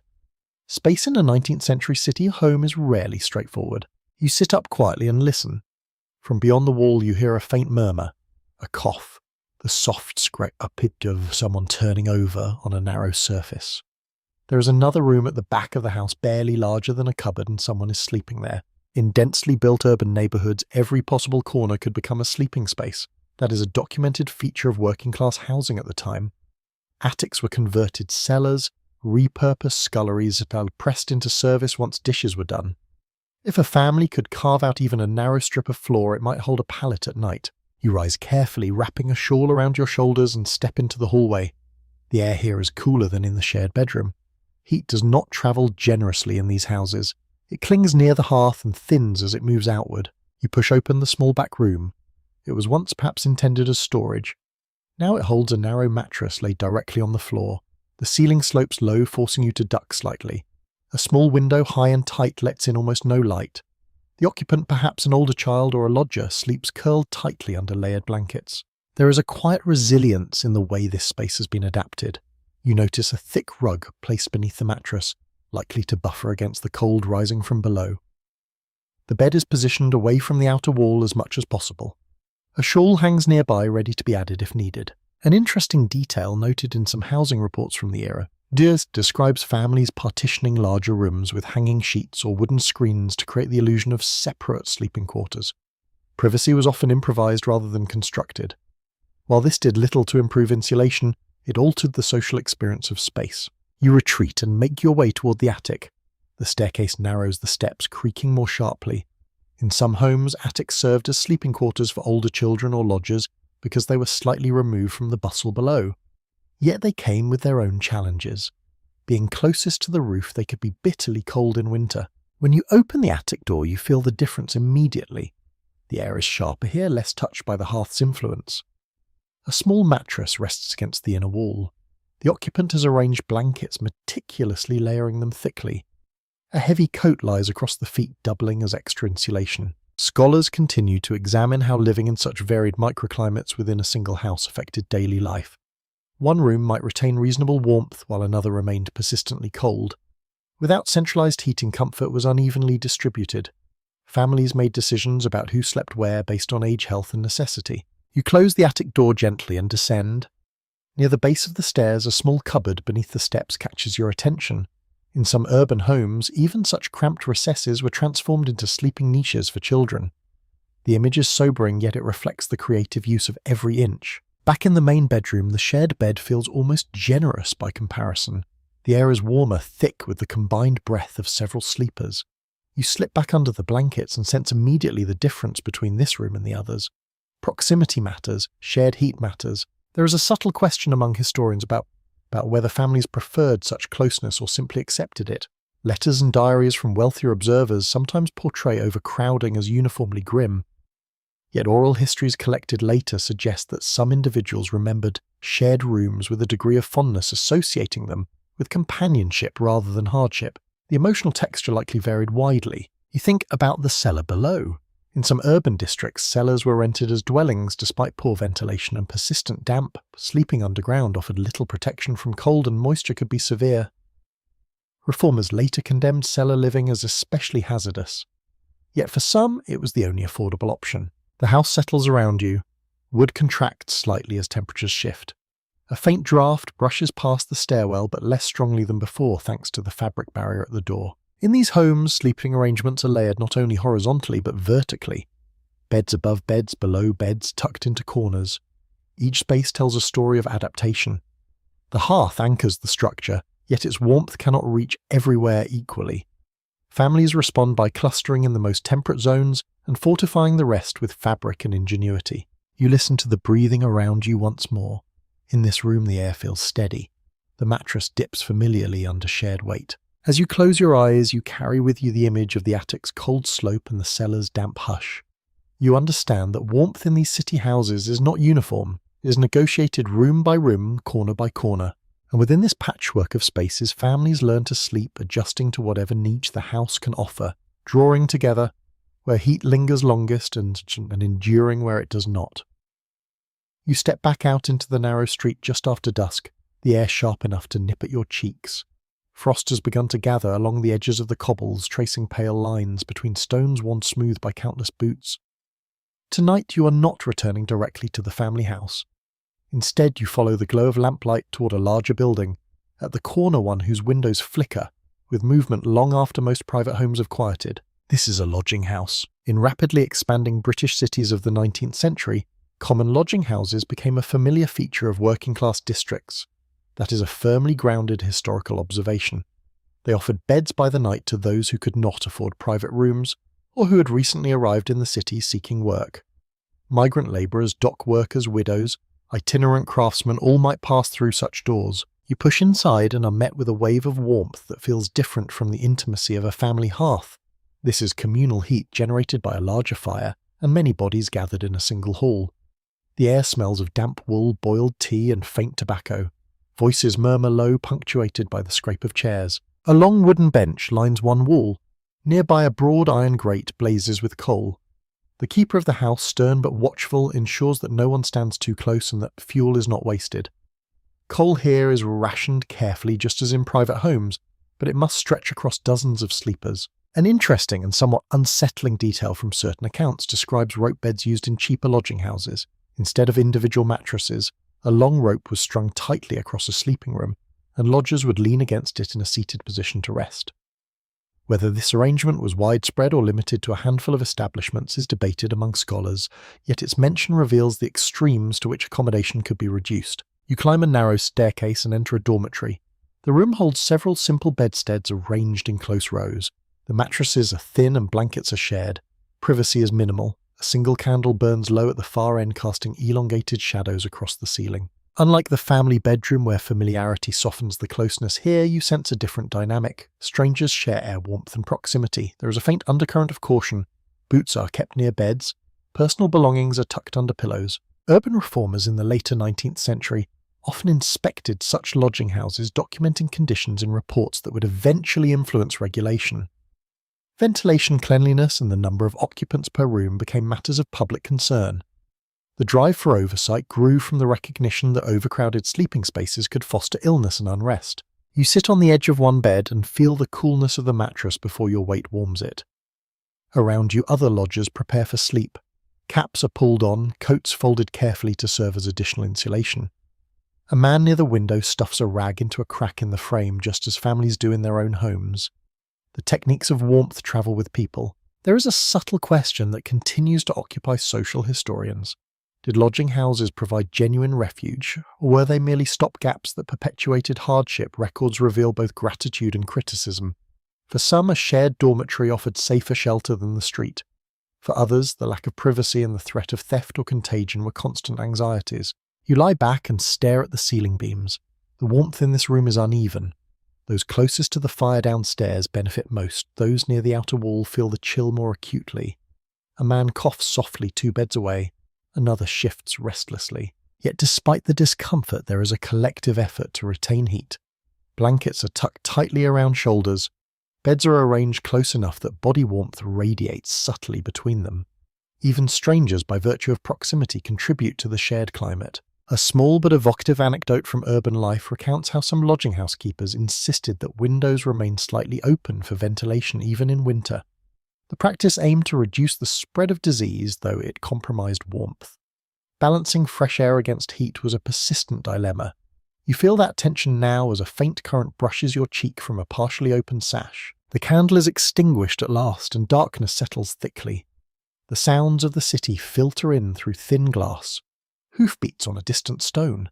A shout fading into laughter. Somewhere a door slams. You become aware of your own breathing among many others. The mattress beneath you is not familiar. The air carries the scent of strangers. And yet as minutes pass, a shared warmth begins to accumulate. It is less intimate than in a family bed, but no less real. In these lodging houses, warmth is negotiated nightly among those who may never meet again. Coal is stretched, blankets shared, space rationed. As you drift towards sleep, you sense the complex weave of urban life around you. Families clustered in brick terraces, migrants resting in crowded dormitories, fires glowing behind soot-streaked windows across the district, and within each space the same quiet objective persists. Stay warm, stay safe until morning. You wake before the sun, not because of light, but because of sound. It seeps through the walls and window panes long before dawn fully breaks. A distant clank of metal, the low rumble of wheels against stone. Somewhere a factory whistle releases a long mournful note that threads its way through the chill air. Sleep in a 19th century British city is rarely absolute silence. Industrial life reshapes the night as surely as it shapes the day. That is a well-documented reality of the era. Mills and foundries often operated on extended shifts, and even when machinery paused, the city itself did not fall entirely still. You lie in bed and listen. Beside you someone stirs but does not fully wake. The shared warmth under the blankets remains steady, yet the outside world presses in through sound. A horse snorts in the street. A door opens somewhere along the terrace, followed by a muted cough. Noise becomes part of the architecture of sleep. You adjust your position slightly, nestling deeper into the layered bedding, letting familiar sounds settle into the background. Over time, the mind learns to categorize them. The predictable rattle of early carts, the rhythmic tread of boots, the wind moving along chimney tops. A subtle but revealing fact from the period is that urban growth dramatically altered traditional patterns of rest. In rural areas, nights were often governed by natural cycles of light and darkness. In cities, artificial illumination from street lamps and factory windows extended activity beyond sunset. Gaslighting, increasingly common by mid-century, cast a pale glow along main thoroughfares, softening the boundary between day and night. You imagine the faint halo of a gas lamp outside the window, its glow diffused by mist. Even with curtains drawn, a trace of that light seeps inward. The room never becomes pitch black. Shadows shift gently as wind nudges the flame beyond the glass. Scholars continue to explore how these changing nocturnal environments influence sleep quality and duration. Did the hum of industry shorten rest? Did people grow accustomed to segmented sleep patterns, waking briefly before returning to slumber? Evidence suggests variability shaped by occupation, age, and neighbourhood. A cart passes directly outside of the now wheels, clattering sharply over uneven stones. The sound reverberates through the floorboards. For a moment you are fully awake. Then it fades, replaced by the quieter hiss of the hearth below, still burning softly. In the next room, a child murmurs in a dream. The sound blends with the distant whistle of steam. You notice how internal and external noises interlace, forming a layered soundscape unique to the city. There is an evocative detail recorded in certain memoirs of the time. Some urban dwellers claimed they could identify neighbours by the rhythm of their footsteps on the street at night, the cadence of a particular worker returning from a late shift, the uneven stride of a known watchman. In crowded districts, sound served as a map of community. You shift closer to another sleeper, not out of necessity this time, but out of comfort. The steady breathing beside you anchors your awareness. Even as the city murmurs beyond thin walls, the warmth of shared presence steadies the moment. Downstairs, as the hearth emits a faint pop as a coal settles, the sound is intimate, close. It contrasts with the harsher clang from outside. Within these walls, fire provides not only heat but a kind of acoustic reassurance. Its crackle signals continuity. Urban reformers later remarked on the stress that constant noise could impose on working families, though precise measurements were impossible. What is clear is that industrial cities introduced a new auditory dimension to night. Silence became rare.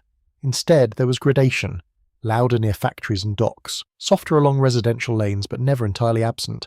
You consider how the body adapts. Fatigue from long labour hours likely deepens sleep, making it resilient to moderate disturbance. Yet certain sounds cut through more sharply. A sudden shout, the crash of something dropped, the alarm of a watchman's rattle. Those awaken you instantly, reminding you that safety and warmth are intertwined. Another small but intriguing anecdote from urban life tells of families using thick curtains or even hanging extra cloth along walls, not only for insulation but to muffle sound. Whether this practice was widespread or occasional remains uncertain, but the logic is sound. Fabric absorbs vibration. In rooms where walls are thin, every layer helps. Gradually, the city's pre-dawn activity settles into a rhythm you can almost predict. The early carts diminish. The whistle does not repeat. A brief hush follows before the next wave of movement begins. You close your eyes again and let the sounds blur at the edges. Beneath the blankets, warmth persists. The mattress supports you steadily. The air inside your small cocoon feels insulated from the wider world, even if your ears cannot fully escape it. In these 19th century urban nights, warmth is never isolated from environment. Heat, noise, light, and dampness intertwine. Families learn to sleep within a living, breathing city that rarely pauses completely. As you drift once more towards sleep, you recognize that comfort here is not defined by your tolerance. It is defined by familiarity. The known whistle, the expected cart, the dependable crackle of the hearth. And within that tapestry of sound, you rest wrapped in layered wool and shared warmth while the industrial night carries on beyond your window. When you wake again, it is not sound that greets you first, but scent. The air carries layers of it, some familiar, some less welcome. Coal smoke lingers faintly in the fabric of the room, even though the chimney has drawn well through the night. Beneath it you detect wool warmed by a bodies, a trace of soap from last week's washing, and the faint mineral tang of damp brick. Smell in a 19th century city home is constant, unavoidable, and deeply tied to warmth. That is a reality often mentioned in descriptions of urban life during this period. Coal fires do not burn invisibly. They leave their presence in soot, in ash, in a particular sharp sweetness that settles into hair and cloth. You sit up slowly and breathe in. The scent is not entirely unpleasant. In fact, it feels almost reassuring. Smoke means fire means heat. Yet it also means residue. Over time, ceilings darken slightly. Curtains acquire a shadow at their edges. Hands, even after washing, retain a faint trace. There is a subtle interplay between warmth and odour here. When the hearth is lively, it dries the room and pushes smoke upward. When the fire burns low, the air can grow heavier, and smells seem to linger longer. You notice how the morning air feels thicker before the day's first stirring of the grate. In many industrial districts, outsider air was no refuge from indoor scent. Chimneys lined the streets, each one contributing to a broader haze that hovered over rooftops. Contemporary observers often remarked on the smoky pall that characterised cities like Manchester and Sheffield. It was not simply a visual phenomenon, but an olfactory one. You swing your legs over the side of the bed and step onto the boards. The room holds the overnight blend of human presence. Shared sleep concentrates warmth, but it also concentrates breath. The blankets are gently lifted and shaken, allowing a small exchange of air. There is an engaging anecdote from the era about families placing dried orange peel or herbs near the hearth to sweeten the atmosphere. Whether this was common or an occasional indulgence is difficult to measure, but the image is vivid. You can almost imagine the faint citrus note rising through coal smoke, a small gesture toward freshness. You descend the stairs and find the hearth newly stirred. As fresh coal catches, the smell sharpens momentarily. It is a reminder that warmth has texture in this world. It is not the invisible hum of a radiator. It is a sensory presence. Scholars continue to discuss how persistent smoke exposure affected urban populations. Medical literature from the time associated soot with respiratory complaints, though diagnostic precision was limited. While debates about exact impact persist, no one disputes that indoor air quality in many working-class homes was far from pristine. You move toward the small window and lift the curtain slightly.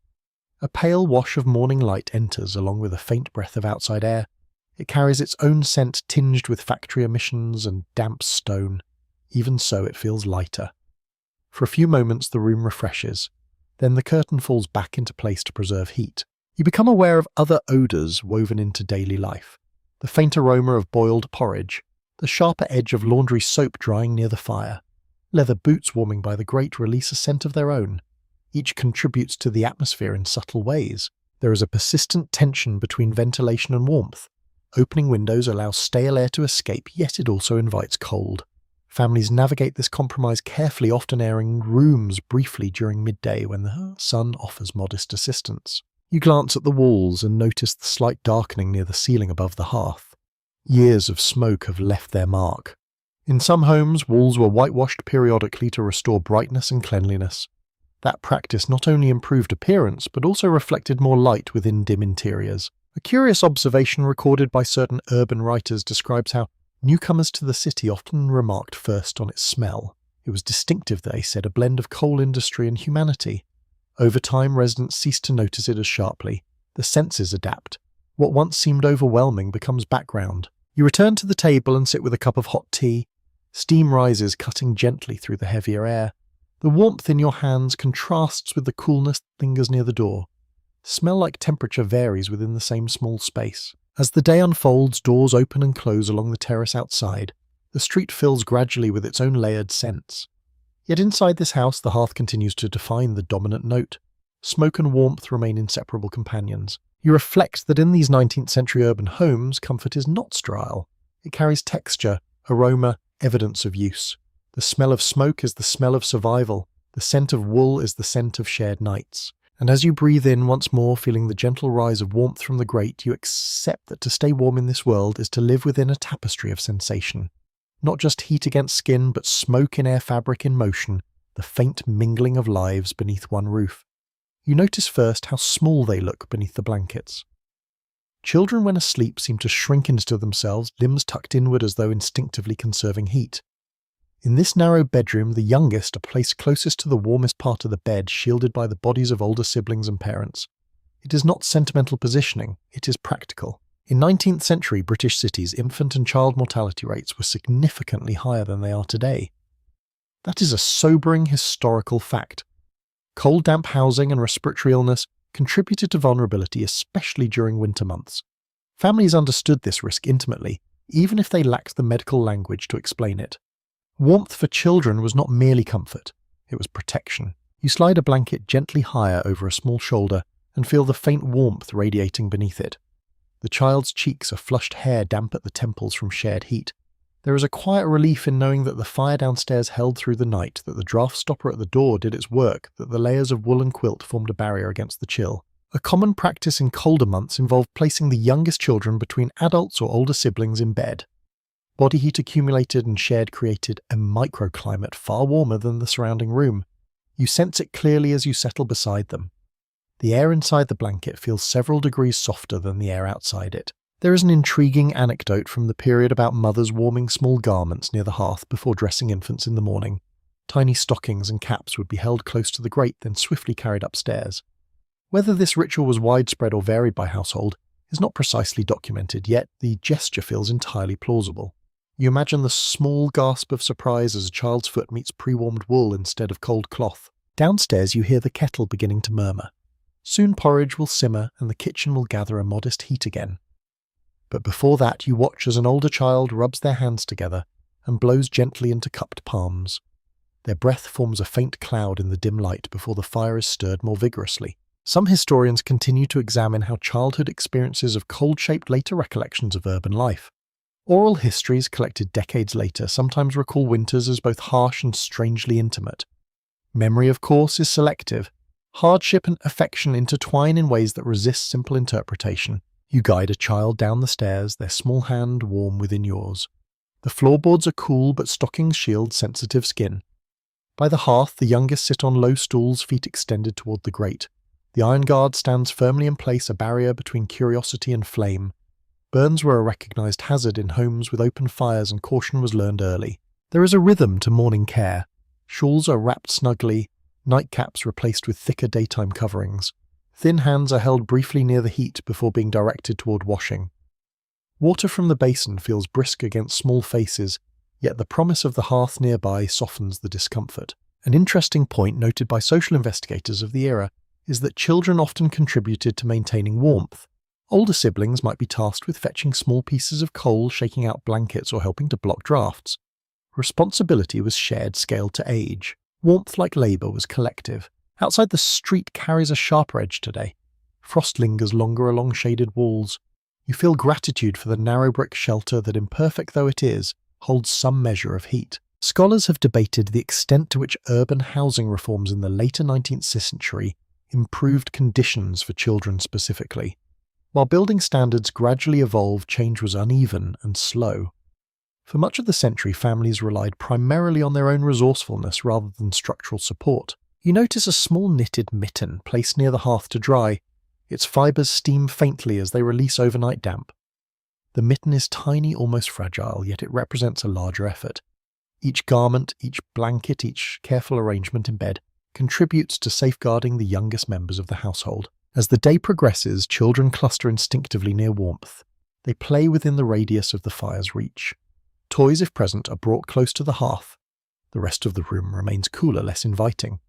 Heat defines the boundaries of activity. When evening returns, you witness the careful preparation once more. The brick is reheated and wrapped. Blankets are fluffed. The smallest child is guided into the warmest position. You tuck them in, ensuring no edge of fabric slips away. There is something profoundly steady about this repetition. Winter night after winter night, families enact the same sequence of protection. The fire is banked, the draft sealed. the children positioned where warmth will gather most effectively. As you lie down and feel a small body pressed gently against your side, you recognize the quiet heroism embedded in these acts. Not dramatic, not loudly proclaimed, but persistent. In these 19th century city homes, staying warm for children is an act of vigilance and tenderness combined. Heat is shared deliberately. Blankets are layered with intention. And through the long industrial nights, the youngest sleep wrapped not only in wool, but in the steady determination of those who watch over them. There are nights when warmth feels almost sufficient, when the blankets trap heat and the hearth holds steady until dawn. And then there are nights when cold slips through every precaution, settling deep into joints and lungs. You sense the difference immediately. The air feels sharper in your chest. A cough echoes longer than usual in the dark. Winter in a 19th century British city carried more than inconvenience. It carried risk. Medical records from the era show clear seasonal spikes in respiratory illnesses during colder months. That is a well-established pattern in demographic studies of the time. Pneumonia, bronchitis and tuberculosis often flourished in cramped, poorly ventilated housing. You lie awake and listen to the breathing around you. One sleeper's breath is uneven, punctuated by a soft wheeze. Another shifts restlessly as though sleep cannot fully settle. The warmth beneath the blankets helps, but it does not erase the dampness that clings to walls or the smoke that lingers in air. You recall how the window fogged earlier, how moisture gathered along the sill. Cold and damp together create an environment that tests even the strongest constitution. Families did not always understand the precise mechanisms of disease, but they recognized patterns. Persistent chill followed by a worsening cough, a damp room associated with aching limbs. An intriguing detail from household advice manuals of the period recommended rubbing chests with simple liniments before bed, often made from camphor or mustard. Whether these remedies offered genuine medical benefit or mainly psychological comfort remains debated, yet the act itself speaks to care. You can imagine the warmth of a hand spreading a pungent balm, the scent sharp and herbal against the backdrop of coal smoke. You rise quietly and add a small piece of coal to the grate. The flame brightens, pushing back the immediate chill. Heat feels medicinal here, even if it cannot cure.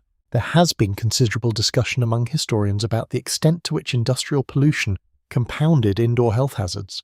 Factories belched smoke into already dense neighbourhoods, and that smoke mingled with domestic fires. Some scholars argue that urban air quality in certain districts reached levels that would shock modern observers. Others caution that measurements are sparse and often anecdotal. What you experience in this room is enough to understand the challenge. You sit beside the bed of the sleeper who coughs and place a hand gently on their shoulder. The warmth beneath the blankets is real, yet this air above them feels cool against your cheek. You adjust the shawl at their chest, ensuring no draft slips in. Another small but telling practice involved placing warmed flannel cloths on aching joints before sleep.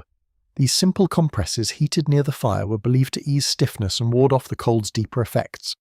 You imagine the relief of that localized heat the way it might soften a night of discomfort. Downstairs, the hearth glows steadily now.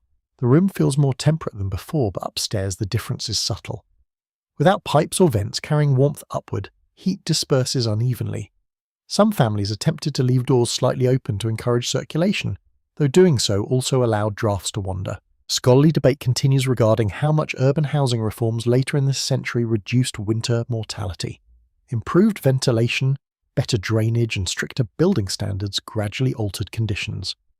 Yet for much of the 19th century, families relied primarily on fire fabric and vigilance. You return to bed and tuck the blanket more securely under your chin. Your own breath forms a faint warmth in the pocket beneath the covers. Outside, the wind brushes against brick and the sound seems almost sympathetic to the coughing within. Illness changes the atmosphere of a room. Even warmth feels fragile when health is uncertain. Yet you sense the determination woven into each small action, the extra coal added despite its cost, the careful layering of shawls, the willingness to wake and check on a sleeper in the dark. A widely noted feature of urban life during this period was the emergence of charitable dispensaries and hospitals aimed at assisting the poor. Access, however, was uneven, and many families managed sickness at home as best they could. Warmth remained a central component of care. You close your eyes again and listen as the coughing subsides slightly. The room steadies. The combined heat of bodies and fire holds the night at bay for now. In these 19th century city houses, staying warm is never purely about comfort. It is entwined with health, with fear, with hope. Fire becomes both hearth and guardian. Blankets become barriers not only against cold but against vulnerability. And as you drift back towards sleep, you understand that every glowing ember downstairs represents more than warmth. It represents resilience in the face of winter's quiet threats and the enduring effort to protect fragile breath through the long industrial night. There is one morning each week when the rhythm feels slightly different. You sense it before you open your eyes. The house seems less hurried, the air carrying a faint note of anticipation rather than urgency. It is Sunday. In many 19th century British working-class households, Sunday was the primary day of rest from factory labour. That is a firmly documented social pattern of the era. Laws and custom alike carved out this pause in the industrial schedule, allowing families a brief respite from the relentless pace of the week. You rise from the shared bed and notice that the fire downstairs has been allowed to burn a little brighter than usual. There is less immediate pressure to conserve every fragment of coal for a pre-dawn departure to work. The warmth in the main room feels fuller, more generous. You wrap a shawl around your shoulders and descend the stairs. The scent of something slightly special greets you. Perhaps a bit of meat saved carefully through the week now simmering gently above the grate. The hearth glows more confidently today, its light reaching farther across the room. There is an understated luxury in this extra heat. It softens the edges of the walls, makes the air feel less tense. Children gather closer not merely for necessity, but for pleasure.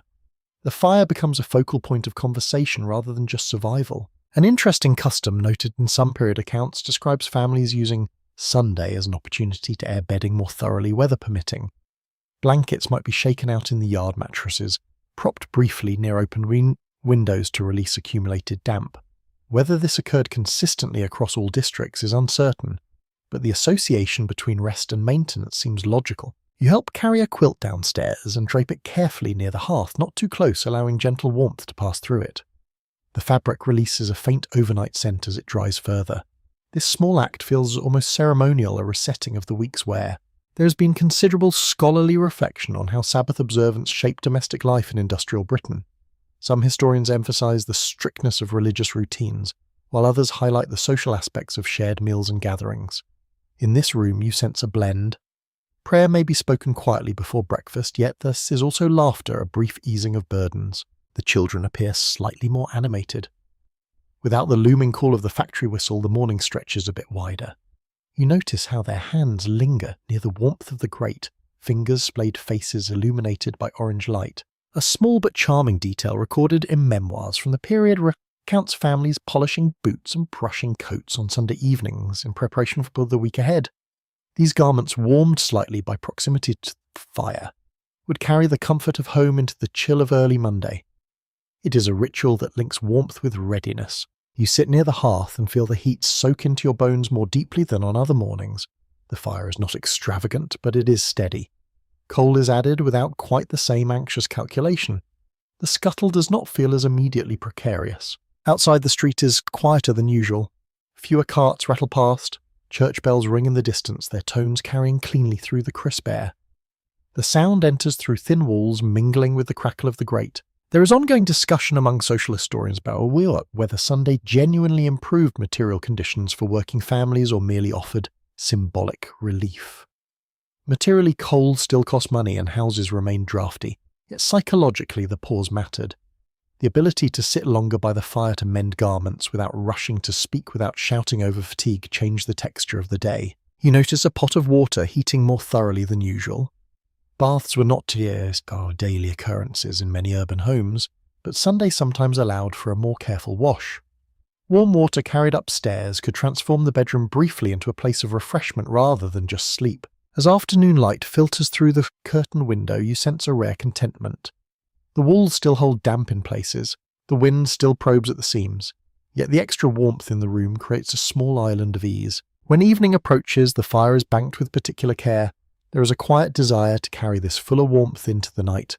Blankets freshly aired feel lighter, yet more effective. The beds are arranged with attention that feels almost indulgent. You climb beneath the covers and notice that the room feels marginally less severe than on previous nights.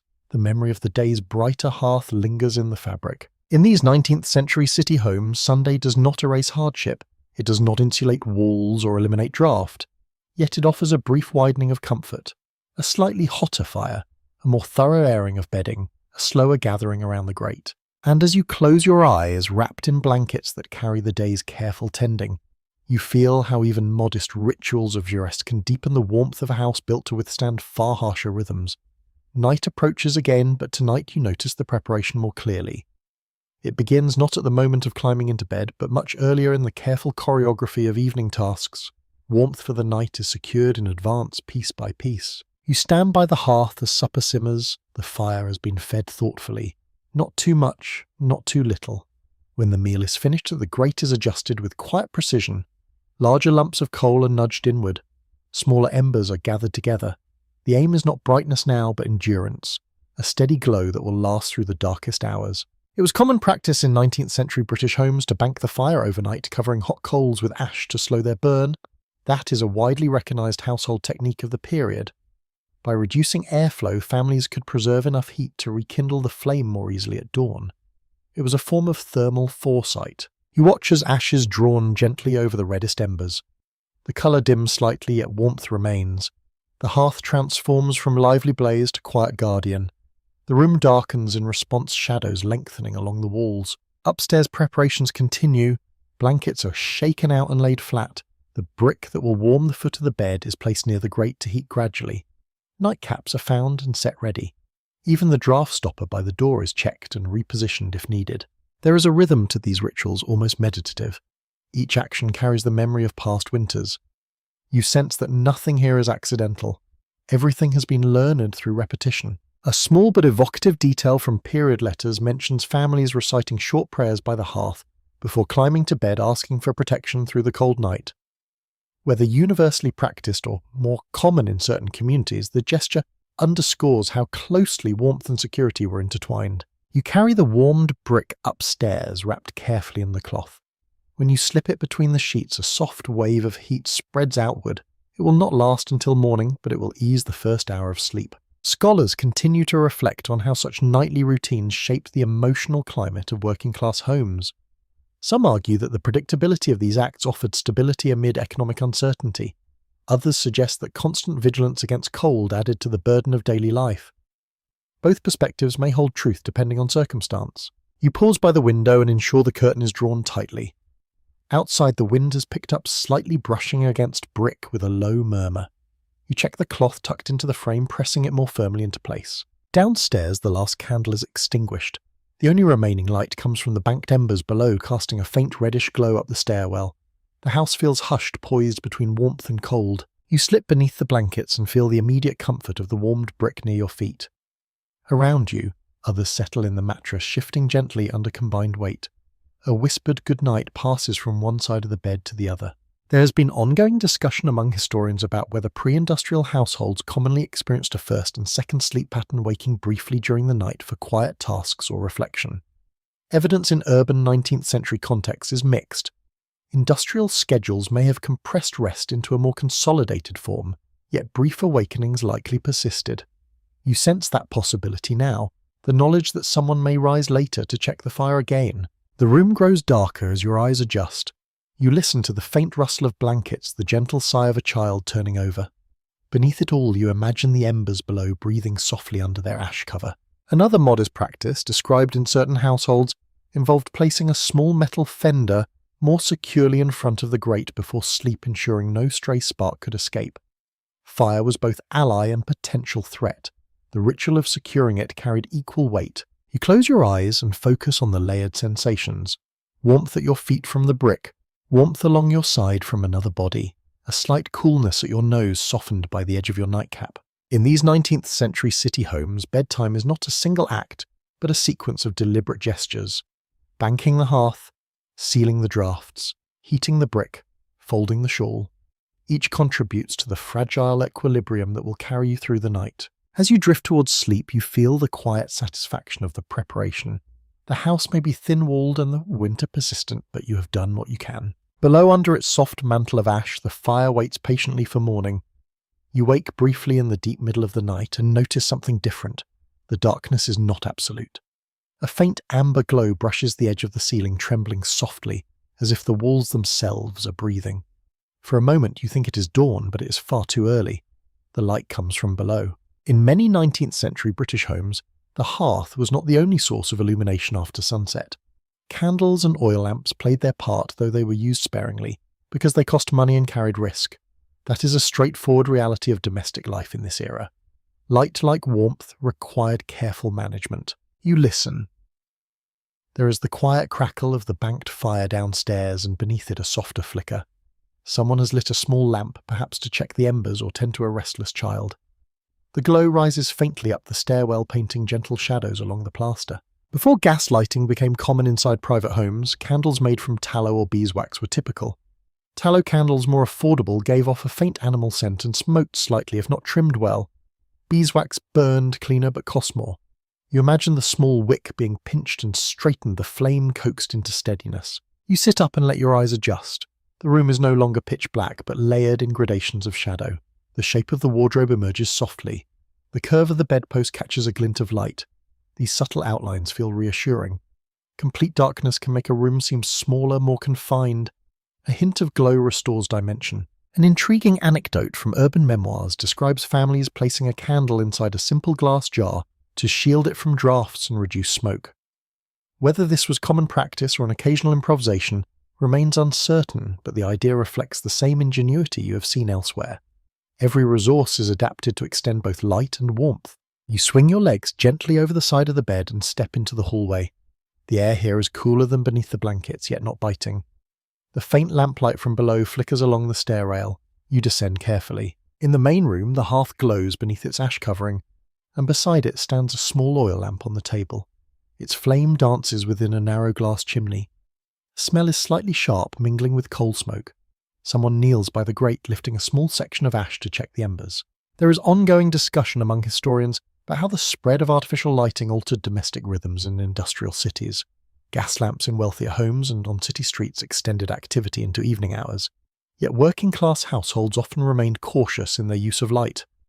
Fuel costs constrained excess. Night remained largely a time of rest. You notice how the lamp's glow softens the room. Shadows move gently along the walls, creating an almost theatrical calm. The iron guard in front of the hearth reflects a faint glimmer.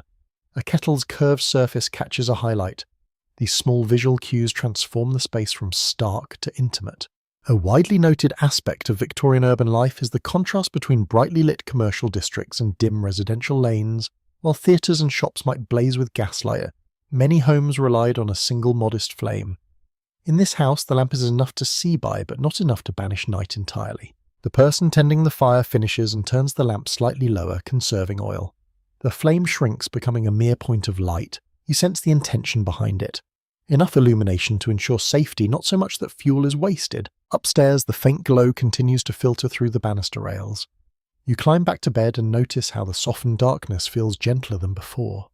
The outlines of those beside you are visible now, subtle silhouettes beneath layered blankets. There is something soothing about this in-between state. Not full brightness, not complete obscurity. The warmth of the hearth below combines with the small lamp's glow to create an atmosphere that feels sheltered rather than stark. Some social commentators of the time expressed concern about the fire hazards posed by open flames in crowded homes, and indeed accidents occurred. Yet families developed habits of caution. Lamps were placed on stable surfaces, wicks were trimmed, fires were guarded, vigilance accompanied light. You settle once more beneath the covers. The warmed brick at your feet has cooled slightly, yet the residual heat remains. The lamp downstairs is extinguished at last, leaving only the subdued glow of embers. In these 19th century city houses, light and warmth intertwine after sunset. Flames serve dual purposes, illuminating and heating in equal measure. Candles and lamps extend the reach of the hearth's influence, shaping shadows and mood. As you drift back into sleep, the last flicker of orange from below fades into a steady red pulse. The room returns to deeper darkness, but not to emptiness. Beneath you, ropes hold firm. Around you, blankets trap shared warmth. And within the layered hush of night, the memory of firelight lingers softly against your closed eyes. By Monday morning, the arithmetic returns. You feel it even before anyone speaks. The fire must be coaxed carefully. The coal scuttle is lighter than it was yesterday. Wages will not arrive again until the end of the week, and every small black lump in that metal container represents hours of labour underground and hours of labour above ground to pay for it. Fuel expenditure formed a significant portion of working-class household budgets in 19th century Britain. That is clearly documented in surviving account books and social surveys. Rent often claimed the largest share, followed closely by food and coal. Warmth was not incidental. It was a line item. You watch as a measured quantity of coal is placed onto the grate, no more than necessary to ignite and sustain a modest blaze. There is no lingering indulgence now. Sunday's slightly brighter fire has given way to weekday restraint. The room warms gradually, but you sense the calculation behind it. If the weather remains mild, perhaps less will be needed tonight.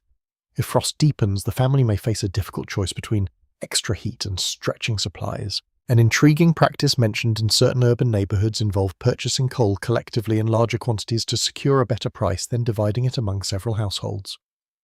Whether this strategy was common or limited to close-knit communities remains an open question, yet it reflects the communal ingenuity that often surfaced in times of scarcity. You sit at the table and consider the invisible chain behind each shovel of fuel. Coal mined in the north, transported by rail, sold by the sack in city yards. Industrial Britain was built on this resource, and yet in this small room it feels almost fragile. Economic historians continue to debate how rising wages over the course of the 19th century altered the daily experience of warmth among urban workers. Some evidence suggests modest improvements in purchasing power, while other data indicates that cost of living increases absorbed much of the gain. For families at the margins, comfort remained contingent on careful budgeting. You notice how the father studies the fire before leaving for work. He adjusts the draft vent, slightly ensuring that combustion is efficient rather than wasteful. Efficiency here is not an abstract principle. It is the difference between tolerable and biting cold after sunset. The children sense the shift as well. They draw their stools slightly closer to the hearth, but are gently reminded not to crowd it. Heat must circulate evenly. There is an almost mathematical precision to the arrangement of bodies around flame. A small but telling detail from certain household accounts describes families saving the smallest fragments of unburned coal from ash buckets and reintroducing them into the next day's fire. Even tiny remnants held value. Waste was not merely frowned upon, it was feared. Outside carts pass bearing fresh deliveries of fuel to those who can afford larger quantities. You glimpse a coal wagon stopping 2 houses down, its contents poured into a cellar chute. The sound of cascading black stones echoes briefly along the terrace. For a moment you imagine what it would feel like to have that abundance below your own floorboards. Scholars have examined whether the expansion of rail networks and urban coal depots eventually stabilised prices for working families. The answer appears uneven. In some districts, competition lowered costs. In others, middlemen inflated them. The geography of warmth was tied to markets as much as to weather. You rise and move toward the window, watching frost melt slowly where sunlight touches brick. The fire's warmth feels steady but restrained behind you. It will not blaze extravagantly today. There is a subtle dignity in this discipline. Each family member understands, even without explicit instruction, that heat is finite. The hearth is tended with respect, the scuttle is checked periodically, the ashes sifted carefully. As afternoon fades, you feel the temperature shift again. The fire is fed once more, but still sparingly. The room never becomes luxurious, yet it remains livable. That balance is hard won. You reflect that in these 19th century city homes, staying warm is inseparable from economic calculation. Coal is comfort, but it is also currency. It can be measured, weighed, compared.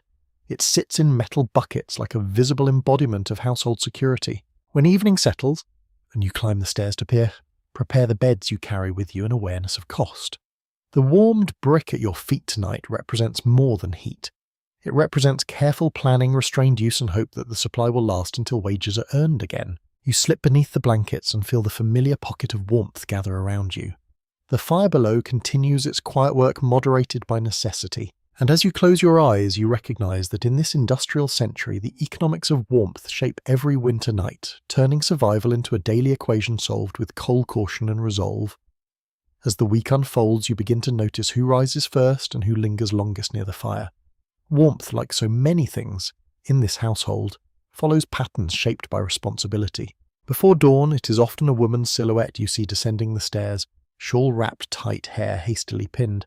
She kneels at the hearth and stirs the embers back to life. This rhythm appears again and again in accounts of 19th century domestic life. Women frequently carried the burden of managing household heat, even when they also laboured outside the home. That division of responsibility is well documented in social histories of the period. You lie upstairs and listen to the gentle scrape of iron against coal. There is something steady in it, almost ritualistic. The fire must be coaxed before children wake, before water is drawn, before the day accelerates. When you come downstairs, you see her rubbing her hands briefly over the rekindled flame before turning to other tasks. Warmth is not a reward for her. It is a resource she distributes. Children are called closer. A kettle is set to boil. A shawl is draped over small shoulders. An interesting fragment from some 19th century letters describes mothers sewing late into the evening by the fire, mending blankets and knitting extra caps to strengthen winter defences.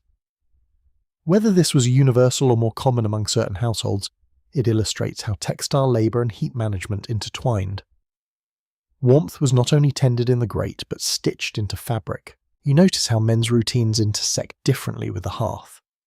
A father pauses briefly to warm his hands before leaving for work. In the evening he may add coal to the fire with a practiced motion, yet the sustained oversight often falls to those who remain in the house through the day.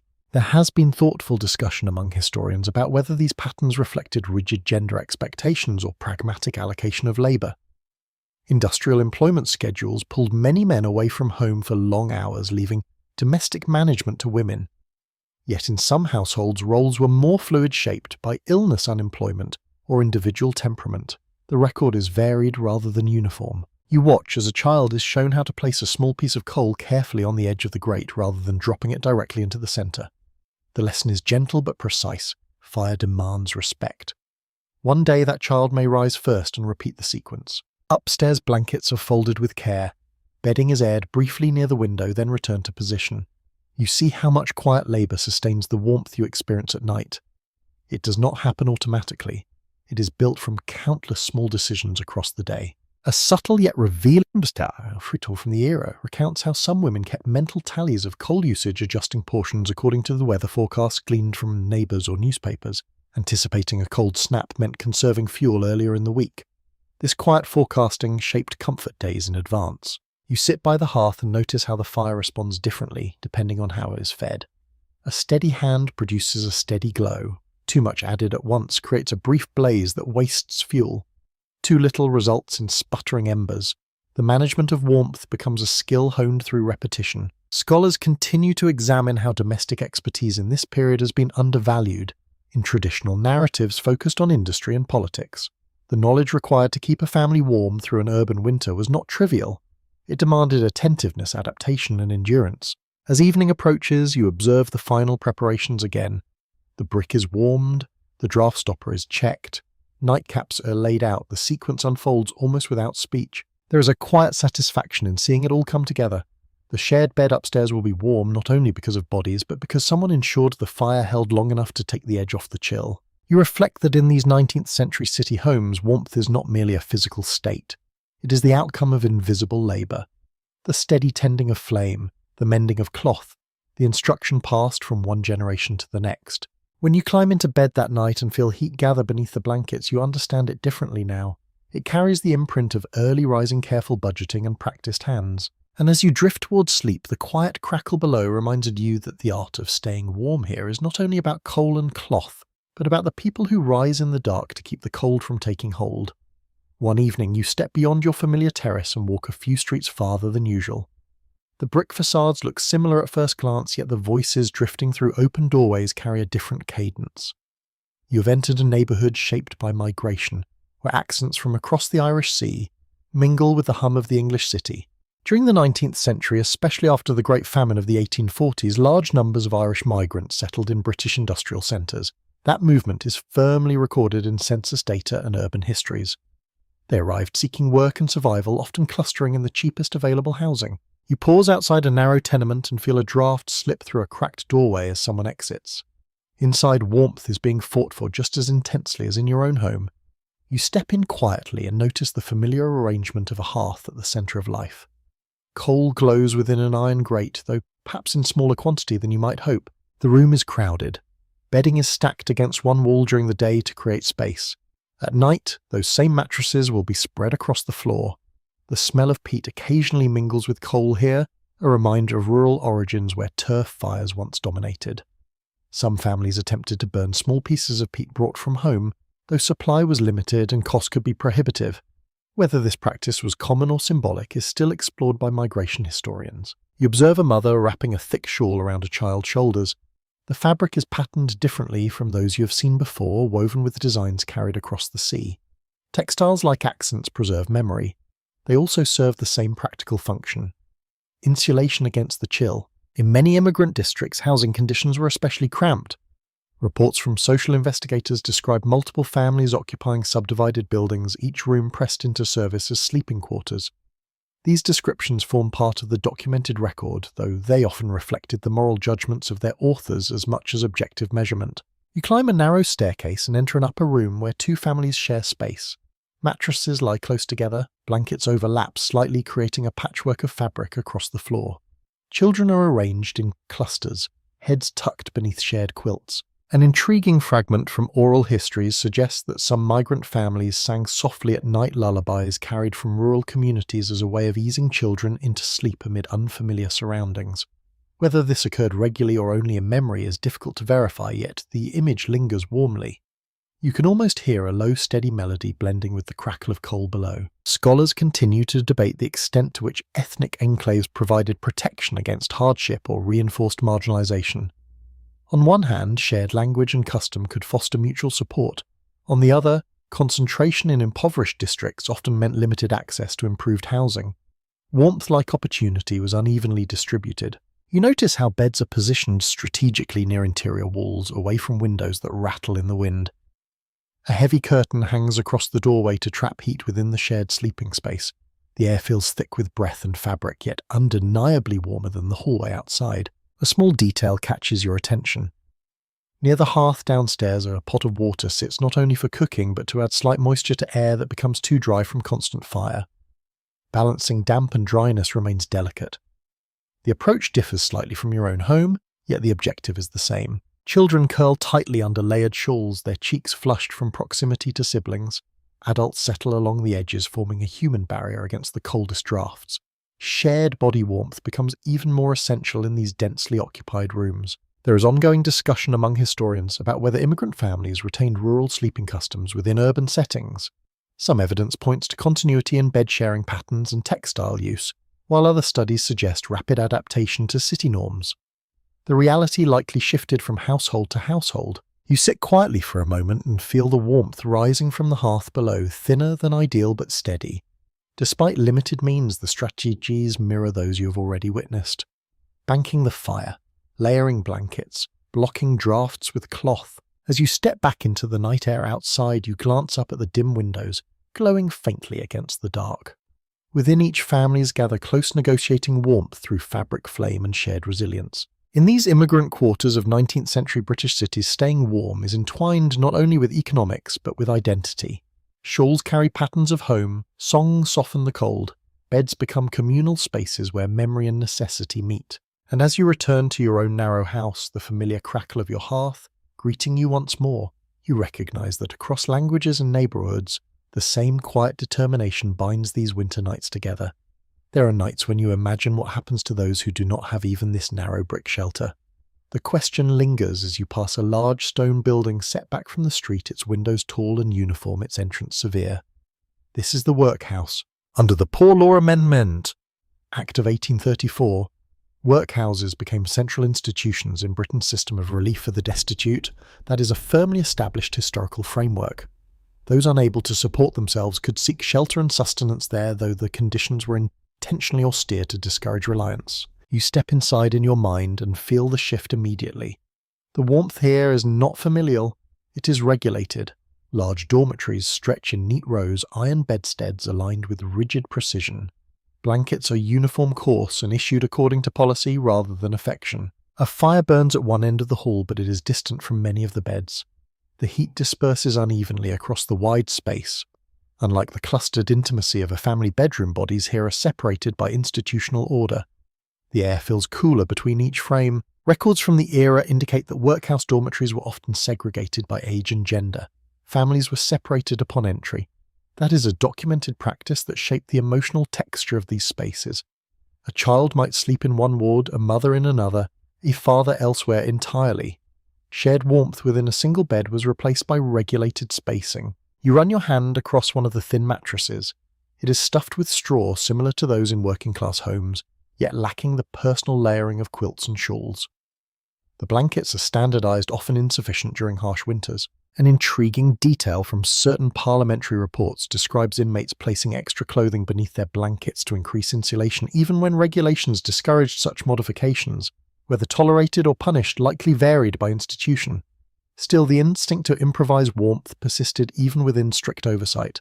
The dormitory windows are set high, allowing light but little view. Ventilation was considered important in institutional settings, and some workhouses maintained slightly open windows even in cold weather to promote air circulation. This practice balanced concerns about contagion with the discomfort of drafts. The tension between fresh air and heat was not confined to private homes. Historians continue to debate whether workhouses were uniformly harsh or whether conditions improved gradually over the 19th century as reform efforts gained traction. Evidence suggests variation by region and management. Some facilities maintained relatively clean and orderly environments, while others struggled with overcrowding and neglect. You listen to the imagined soundscape of the dormitory. Dozens of sleepers breathing in near unison, occasional coughs echoing in the high-ceilinged room, the faint crackle of the distant fire. Without the closeness of shared beds, warmth accumulates less efficiently around individual bodies. In contrast to your terrace house, where children are tucked between adults and shawls overlap generously here, blankets end at the edge of each narrow frame, there is less opportunity to borrow warmth from a neighbour. A small but poignant anecdote from workhouse memoirs recounts individuals pressing their hands together beneath blankets to preserve heat through the night, fingers interlaced in silent comfort. Even in regulated spaces, human instinct sought connection. You imagine lying there aware of others, yet unable to reach them easily. The air cools more sharply in the hours before dawn. The fire at the end of the hall burns steadily, but cannot fully embrace the entire room. Outside, frost gathers along the workhouse grounds, just as it does along your own street. Inside, warmth is rationed according to rules rather than affection. As you step back into the night air of your own imagination, you feel a renewed appreciation for the crowded bed upstairs in your house, imperfect, cramped, but warmed by bodies pressed close. In these institutional dormitories of 19th century British cities, staying warm is subject to policy and provision. Fire is provided, blankets distributed, yet intimacy is absent. The experience of heat is more distant, more controlled. And as you return in thought to your own hearth, glowing beneath ash and tended by familiar hands, you recognize how profoundly the character of warmth changes depending on who holds authority over it. One evening, as wind rattles gently along the eaves, you find yourself thinking not only of the city, but of the countryside many families once called home. For brick terraces and factory whistles, there were cottages set among fields where winter carried a different texture. Those memories linger in quiet ways within these urban rooms. Throughout the 19th century, Britain experienced a massive movement of people from rural villages to industrial centres. This demographic shift is clearly traced in census records and parish registers. Families who once slept near open hearths fueled by wood or peat now adapt to coal grates and narrow brick walls, yet habits travel with them. You sit by the fire and notice how someone instinctively pulls a wooden stool closer, positioning it as if around a broader country hearth. In rural cottages, the fireplace often dominated the room, large enough to hold a small cauldron, and perhaps even a bench within its recess. Urban grates are smaller, more contained. Still, the gesture of gathering near flame remains unchanged. An evocative detail from some rural recollections describes children sleeping in box beds built into cottage walls, enclosed wooden compartments that trapped heat efficiently. Whether migrants longed for those snug spaces as they adjusted to city bedrooms is difficult to measure, yet the comparison is compelling.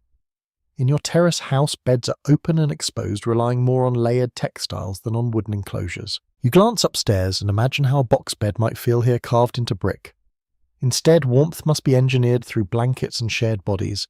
The city demands adaptation. There has been thoughtful, scholarly reflection on how rural customs persisted within urban homes. Some historians argue that migrants retained patterns of bed sharing and textile layering learned in agricultural communities. Others contend that cramped city housing forced rapid modification of old habits. The truth likely unfolded unevenly, shaped by space and necessity. You notice how certain foods cooked by the hearth carry flavours associated with countryside kitchens. A pot of broth simmering slowly recalls earlier rhythms. The fire serves both warmth and memory. Its glow bridges environments. A small but intriguing anecdote from migrant families recounts the use of simple wooden bed curtains hung from cords to create a warmer microclimate around mattresses.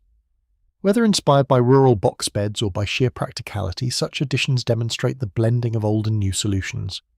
Fabric once again becomes architecture. Outside, the street is narrower than any country lane, yet you sense how some rural instincts endure. Doors are closed promptly at dusk. Windows are shuttered tightly against wind. Blankets are folded with care. These gestures echo practices learned long before soot blackened the skyline. A widely recognized aspect of industrialization is its disruption of traditional seasonal rhythms. In villages, winter nights might have been quieter, shaped by agricultural cycles. In cities, the factory bell dictates time. Yet within the walls of the home, families recreate fragments of earlier patterns. Evening gatherings by fire, stories told softly before bed. You sit upstairs now and trace the seam of a quilt stitched perhaps by hands that once harvested grain or tended sheep. The wool beneath your fingers may have travelled from countryside flocks to city markets. Warmth in this room is not purely urban. It carries rural threads. Scholars continue to explore whether the nostalgia expressed in later memoirs romanticise rural life in contrast to industrial hardship. Certainly memory can soften edges. Yet the material continuity of practices like layered bedding and communal sleeping suggests that adaptation was practical rather than purely sentimental. You lie back and imagine a cottage far from factory smoke, its hearth fueled by logs gathered from hedgerows. The warmth there would feel different, scented with wood rather than coal.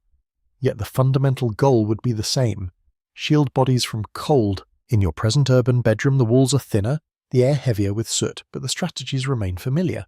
Blankets trap heat, children are tucked close, fire is banked carefully. A quiet realization settles over you. The city may have transformed landscapes and labour, but the human instinct to gather warmth at night remains constant. As you close your eyes, the faint crackle from downstairs echoes both industrial present and rural past. Within this narrow brick house, threads of countryside habit intertwine with urban necessity, and through that blend, families find ways to sleep and stay warm, carrying memory into each winter night.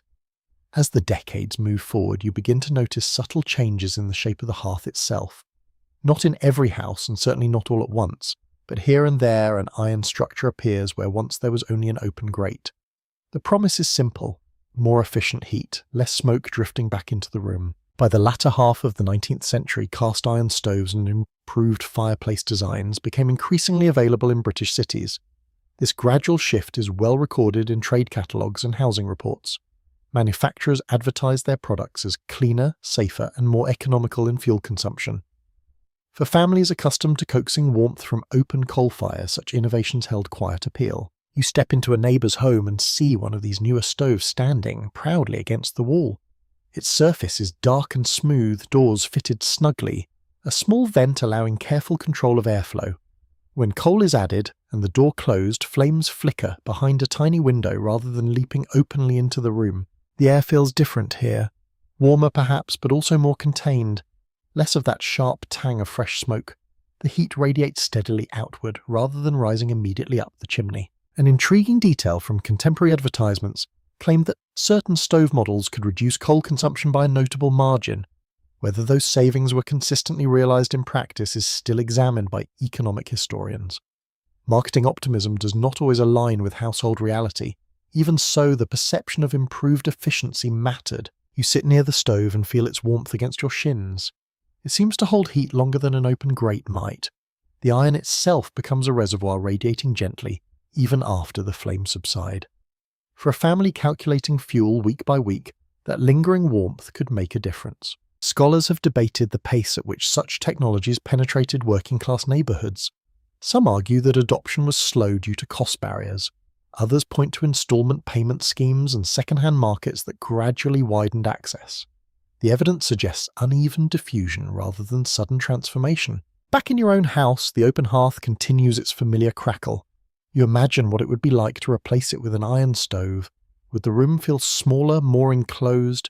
Would the children miss the visible dance of flame, or would they welcome the steadier heat? A small but telling anecdote from the period recounts families cooking stews directly atop stove surfaces, appreciating the controlled heat that allowed longer simmering without constant tending.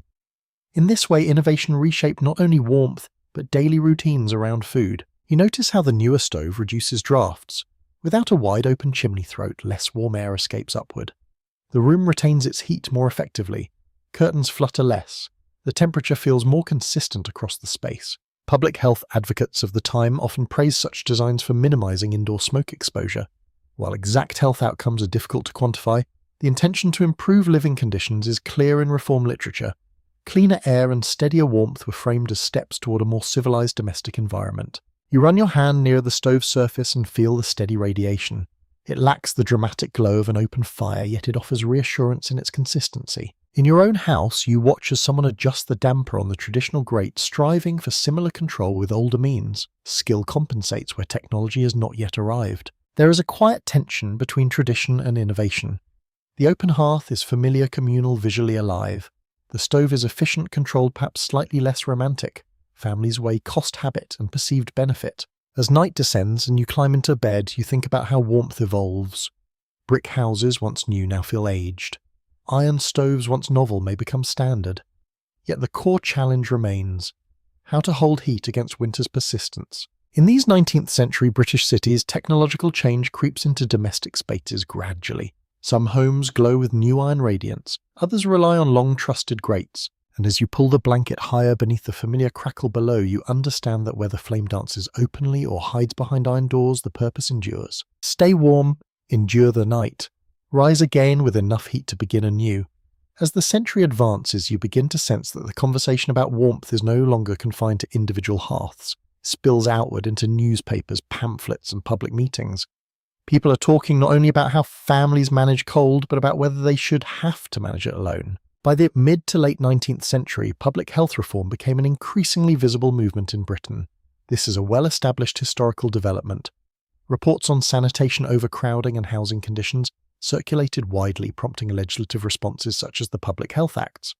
Warmth, though not always named directly, was woven into these concerns through discussions of ventilation, damp, and structural quality. You imagine attending a meeting in a modest hall where a reformer stands before a small audience describing the impact of poorly built housing on winter health. He speaks of walls that sweat with moisture and windows that rattle in the wind. He insists that better construction can improve lives. There is a subtle shift in perspective here. Previously, warmth was framed as a private matter secured through family labour and thrift. Now it begins to appear in public discourse as a social responsibility. An intriguing episode from the period involves housing inspectors documenting conditions in working-class districts, sometimes sketching floor plans and noting the number of occupants per room. Whether these reports always captured the nuance of lived experience remains a subject of scholarly reflection, yet they undeniably brought attention to cold, cramped interiors. You walk through your own neighbourhood and notice small changes. New terraces built with slightly improved drainage, windows fitted more tightly into frames. Occasional references in local newspapers to minimum standards for ventilation. Progress is uneven but visible. Historians continue to debate how transformative these reforms truly were in the short term. Some argue that legislation laid important groundwork but was slow to alter everyday conditions. Others emphasize that even incremental improvements in drainage and construction reduced damp and therefore improved warmth retention. You stand by your hearth and consider how the walls feel this winter compared to years before. Perhaps the difference is slight, perhaps better mortar or improved roofing has reduced leaks. It is difficult to measure precisely, yet you sense that change is underway beyond your doorstep. A small but revealing detail from municipal records mentions the installation of public bathhouses in some cities, providing heated water and improved hygiene facilities for those without adequate means at home. While not directly about sleeping warmth, such developments reflect a broader commitment to healthier living environments. You notice that neighbours discuss housing more openly now. Complaints about drafts and damp are no longer whispered as personal failures but voiced as collective concerns. The fire continues to glow in your grate, its warmth familiar. Yet there is a growing awareness that the struggle against winter need not rest solely on individual shoulders. You climb upstairs and run your hand along the wall. It still feels cool but perhaps less persistently wet than in earlier years. A new layer of plaster has been applied recently. The window frame fits more snugly. Small changes but meaningful ones. There has been thoughtful examination among social historians regarding the motivations behind reform.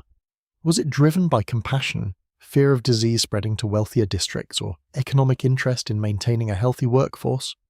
The answer appears complex, layered like the blankets on your bed. As night settles and you bank the fire once more, you feel a subtle shift in the narrative of warmth. It is still managed at home, still dependent on coal and care, yet it is increasingly discussed in public arenas as something that can be shaped by policy.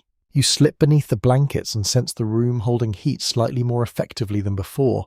The draft near the window is weaker, the wall less clammy. In these late 19th century city homes, warmth begins to reflect not only private resilience but the slow influence of collective action. And as you drift into sleep listening to the steady crackle below, you recognise that the battle against winter is gradually moving beyond the hearth into council chambers and printed pages, reshaping how families will sleep in the decades to come. Then comes a winter that people speak about for years afterward. You feel it in the way the air tightens, in the way frost refuses to lift even at midday. The river at the edge of the city develops a thin crust of ice along its banks. Puddles harden into brittle mirrors. Breath hangs thick in the air, lingering longer than usual before dissolving. Severe cold snaps punctuated 19th century British winters with unsettling regularity. Meteorological records from the period confirm episodes of prolonged frost and unusually low temperatures. Without modern heating systems, such extremes pressed heavily upon urban families. You wake before dawn and sense immediately that the night has been harsher. The air near your face feels sharper even beneath the blanket's edge. You pull it higher instinctively. Around you others curl more tightly, bodies instinctively seeking to conserve heat. Downstairs the fire has survived, but barely. The banked embers glow faintly beneath their ash cover like tired eyes. More coal will be needed this morning and more again tonight. You imagine the coal scuttle emptying faster than usual, each addition to the grate a small concession to the relentless cold. An evocative detail from certain newspaper accounts describes icicles forming inside poorly insulated windows during especially brutal winters. Whether this occurred widely or in isolated cases remains debated, yet the image captures the vulnerability of thin glass against deep frost. You glance at your own window and see crystals forming along its lower edge. There is a quiet urgency in the room as the fire is coaxed back to strength. Larger lumps of coal are added earlier than usual. The iron grate glows more intensely, pushing heat outward in determined waves. Historians continue to examine how extreme winters affected mortality rates in industrial cities. Some data indicates spikes in deaths during prolonged cold, particularly among the elderly and very young. Yet exact causation is complex, interwoven with nutrition, housing quality, and access to medical care. You feel the cold in your fingertips as you hold them near the flame. The warmth takes longer to penetrate today. The floorboards seem to radiate chill upward through your stockings. Outside, the street moves more slowly. Fewer carts pass. Boots strike stone with sharper resonance. The city seems subdued, as though even industry has paused to acknowledge the severity of the weather. A small but compelling anecdote from urban life recounts neighbours sharing extra coal during such freezes as fears, sometimes leaving small piles discreetly at doorsteps. Whether acts like these were widespread or sporadic is difficult to measure, yet they reveal the human response to shared hardship. Upstairs, extra layers are added to the beds. Shawls that might otherwise remain folded are pressed into service. The warmed brick is reheated twice before bedtime. Children are tucked even closer together, positioned in the very centre of the mattress. You notice how the house itself seems to contract under the cold. Wood creaks more sharply. Plaster feels almost brittle to the touch. Even the iron of the grate seems to hold a deeper chill before flames fully catch. There has been thoughtful, scholarly discussion about how communities adapted to repeated extreme winters. Some argue that resilience strengthened over time with improved clothing and heating technology gradually mitigating impact. Others emphasize that for the poorest families, each severe winter remained a precarious ordeal regardless of incremental advances. As night falls once more, you sense that tonight will test the limits of preparation. The fire is fed more generously, though the cost is felt in each additional shovel. The draft stoppers are checked twice. Curtains are drawn tightly. You climb into bed and feel the blankets pressing down with reassuring weight. Yet the air beyond them remains piercingly cold. For a while you lie awake, aware of the wind brushing against brick with persistent force. Gradually shared warmth builds beneath the covers. It takes longer than usual, but it comes. The mattress absorbs heat. Breath warms the small pocket of air near your face. In these 19th century city homes, extreme frost transforms routine into vigilance. Every strategy is intensified. More coal, more layers, closer clustering of bodies. As you drift towards sleep, you understand that winter in its fiercest form exposes both fragility and fortitude. The house may be thin-walled, the subtle lighter than you wish, yet within these rooms, fire and fabric and family combine once more to hold the cold at bay. And outside, under a sky sharpened by frost, the city waits for thaw, trusting in the quiet endurance of its glowing hearths. After the great frost loosens its grip and the worst of winter begins to soften, you become newly aware of the small luxuries that made the hardest nights bearable. They were never grand gestures. They were simple, almost humble objects and habits that turned frozen sheets into tolerable beds. One of the most cherished comforts in many 19th century British homes was the bed-warming pan. This is well documented in household inventories and illustrations from the period. A shallow metal pan attached to a long handle, it was filled with hot coals and passed briskly between the sheets before sleep. The effect was immediate and deeply appreciated. You picture the motion clearly. The pan glides across the mattress, leaving behind a trail of gentle heat. The faint metallic scent mingles with fabric and coal smoke. The first shock of climbing into cold bedding is softened, transformed into something almost welcoming. There is a charming detail sometimes mentioned in domestic reminiscences. Children would plead to be allowed to hold the warming pan for a moment, fascinated by its glow and the authority it represented. Whether this happened frequently or is coloured by nostalgic memory remains uncertain, yet the image feels entirely plausible. You also think of hot bricks wrapped carefully in cloth tucked near feet. These bricks were heated near the hearth and carried upstairs with care. Their warmth did not last until dawn, but it bridged the most uncomfortable hour of settling into bed. Historians have considered how such modest devices shaped the sensory experience of winter nights. While they could not transform a drafty room into a consistently warm chamber, they offered localized comfort that eased the transition from wakefulness to sleep. The psychological relief of a pre-warmed bed should not be underestimated. You sit near the hearth and recall the way woolen socks warmed by the fire feel when slipped onto cold feet. The heat lingers in the fibres, radiating gently against skin. This is not extravagance. It is attentiveness. Another small indulgence involved warming a small cup of milk or ale before bedtime. The warmth from within complemented the warmth without. Advice manuals from the era sometimes recommended such drinks to promote restful sleep during cold weather. Whether their effectiveness was purely physiological or partly comforting is open to interpretation. You notice how the act of warming objects creates a subtle ritual. The brick must be wrapped securely, the pan must be handled with caution, the socks must not be placed too close to flame. Each step demands care, reinforcing the sense that warmth is precious. There has been thoughtful discussion among social historians about whether these practices were evenly distributed across classes. Wealthier households certainly possessed more elaborate bed curtains and heavier quilts, yet many of the simplest warming methods crossed economic boundaries. Heat in its most basic form was universally desired. You think too of the rare treat of a thicker blanket acquired after months of saving, perhaps purchased second-hand at a market stall, its weight immediately noticeable. The first night beneath it would have felt transformative. A small but intriguing anecdote from certain urban diaries recounts families placing heated stones into pockets before stepping out into frigid streets. Though not directly related to sleep, this practice reflects the broader culture of portable warmth that extended from bed to day. As evening approaches, once more you help prepare the familiar comforts. The warming pan is filled and passed carefully across the sheets. The brick is heated until just right. Socks are turned near the grate. You slip into bed and feel the difference at once.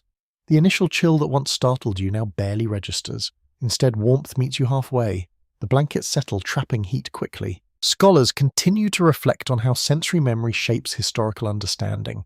The feel of a warmed sheet, the weight of a heavy quilt, the scent of heated wool. These details, though rarely captured in official records, defined daily experience. In these 19th century city homes, small luxuries carried disproportionate significance. They did not erase structural shortcomings or economic strain, yet they softened edges, transforming survival into something closer to comfort.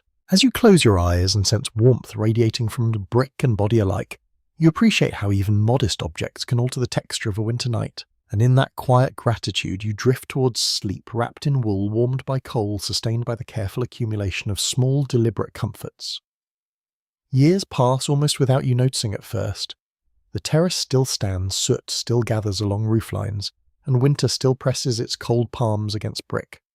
Yet something has shifted in the texture of the nights. The changes are gradual, almost polite, but they accumulate like extra layers on a bed. By the late 19th century, housing reform and urban planning had begun to alter the physical landscape of many British cities. This is clearly reflected in municipal records and architectural surveys from the period. Model dwellings, improved drainage systems, and stricter building codes slowly reshaped how homes were constructed. Not everywhere at once, not for everyone equally, but enough to be felt. You walk down your street and notice that newer houses have slightly wider windows, fitted more snugly into their frames. Some boast small backyards that allow more light and air to circulate. The bricks appear more uniform, the mortar less crumbly. These structural improvements may seem modest, yet they influence how warmth behaves indoors. Inside your own home, you sense fewer drafts than in earlier winters. The cloth stuffed into cracks is still used, but it no longer feels just like the only barrier between comfort and cold. The walls seem drier. The floorboards creak less sharply in frost. There is an ongoing scholarly conversation about how quickly such improvements reach the poorest neighbourhoods. Some historians argue that slum clearance and new housing projects made meaningful differences by the century's end. Others contend that overcrowding persisted stubbornly in many districts.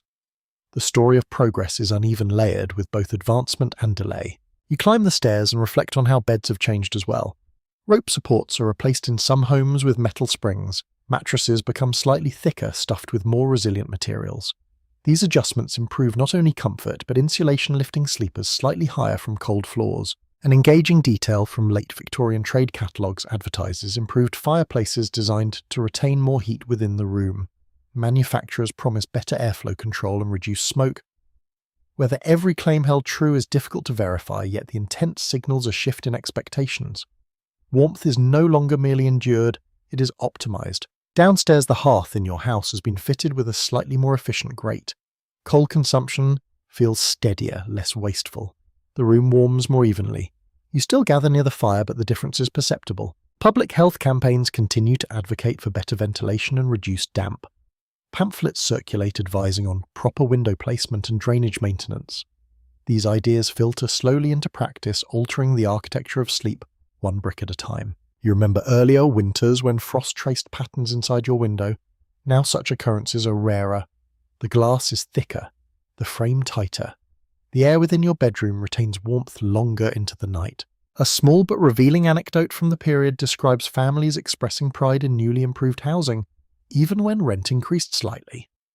The trade-off between cost and comfort was negotiated carefully, yet the promise of a warmer, drier bedroom carried weight. As evening falls, you prepare for bed much as before. Blankets are layered. The brick is heated, the fire is banked, yet the urgency feels slightly diminished.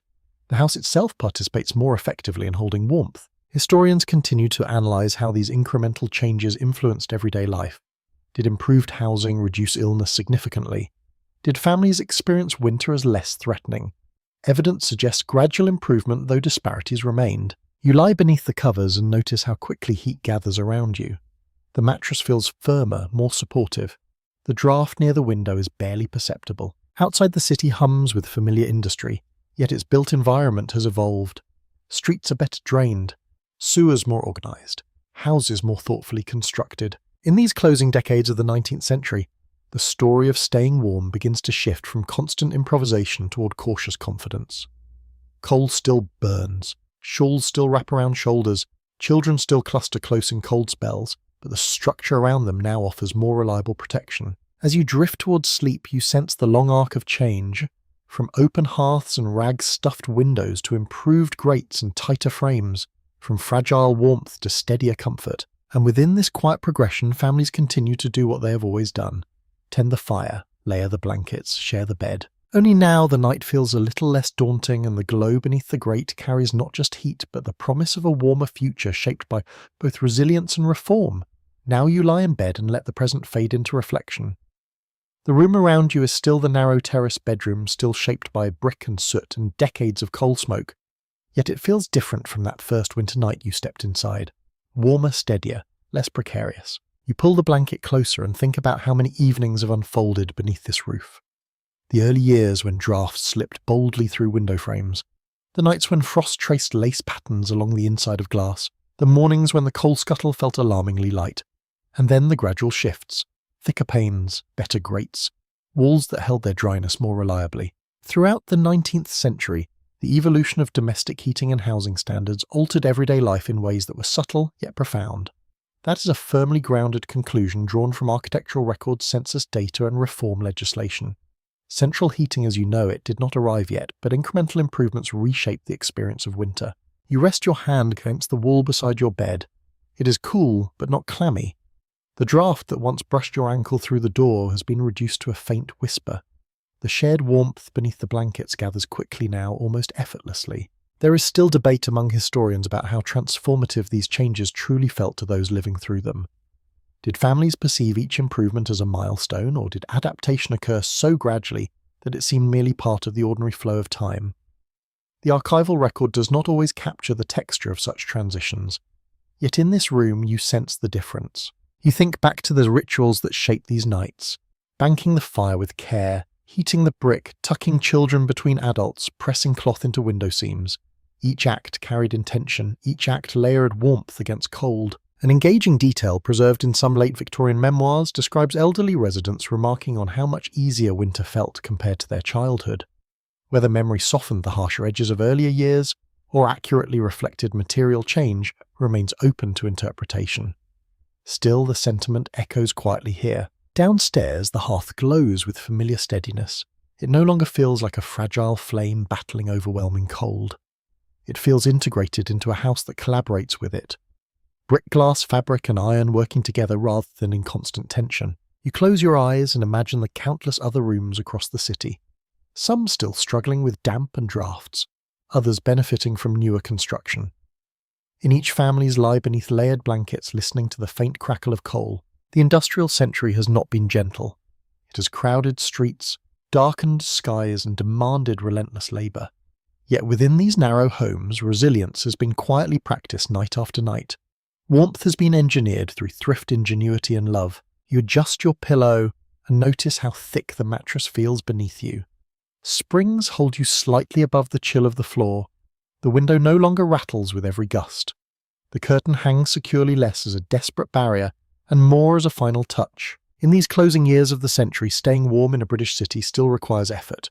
Coal must be purchased, fires must be tended, blankets must be mended, but the edge of winter feels blunter than before. You breathe in and sense only a faint trace of smoke, now less sharp than in earlier decades. The air feels clearer, the walls drier. As you drift towards sleep, you carry with you the memory of every strategy that made this comfort possible.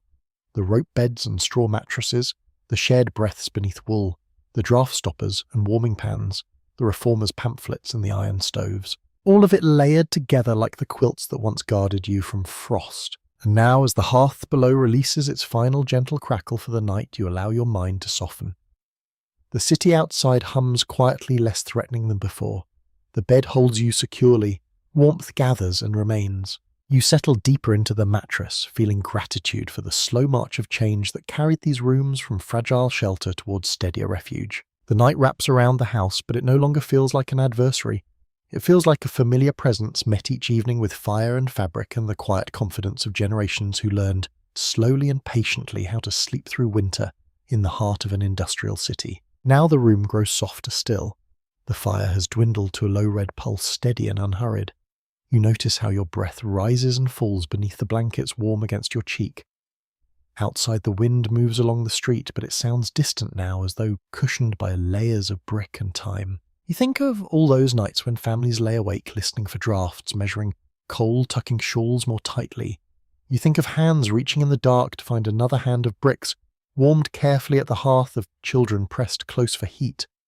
Those gestures remain woven into these walls, quiet echoes beneath the plaster. The bed feels generous beneath you. The mattress supports without sagging. The window holds firm against the cold. Even the faint scent of coal smoke has softened, no longer sharp but gentle and familiar. You let the images of rope beds and warming pans drift slowly through your thoughts, not as hardship, but as evidence of ingenuity.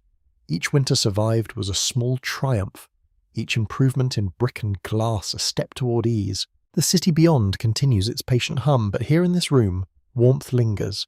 Not blazing, not extravagant, just steady. Enough. Your body relaxes further. The blankets feel heavier in the best way, like a quiet reassurance. The hearth below releases one final soft sigh as an ember settles into ash. You rest knowing that generations before you faced colder rooms and thinner walls, and yet found ways to gather heat and share it. The night deepens, the air remains calm, and you sleep held gently by the warmth they learned to build one careful winter at a time. Sweet dreams.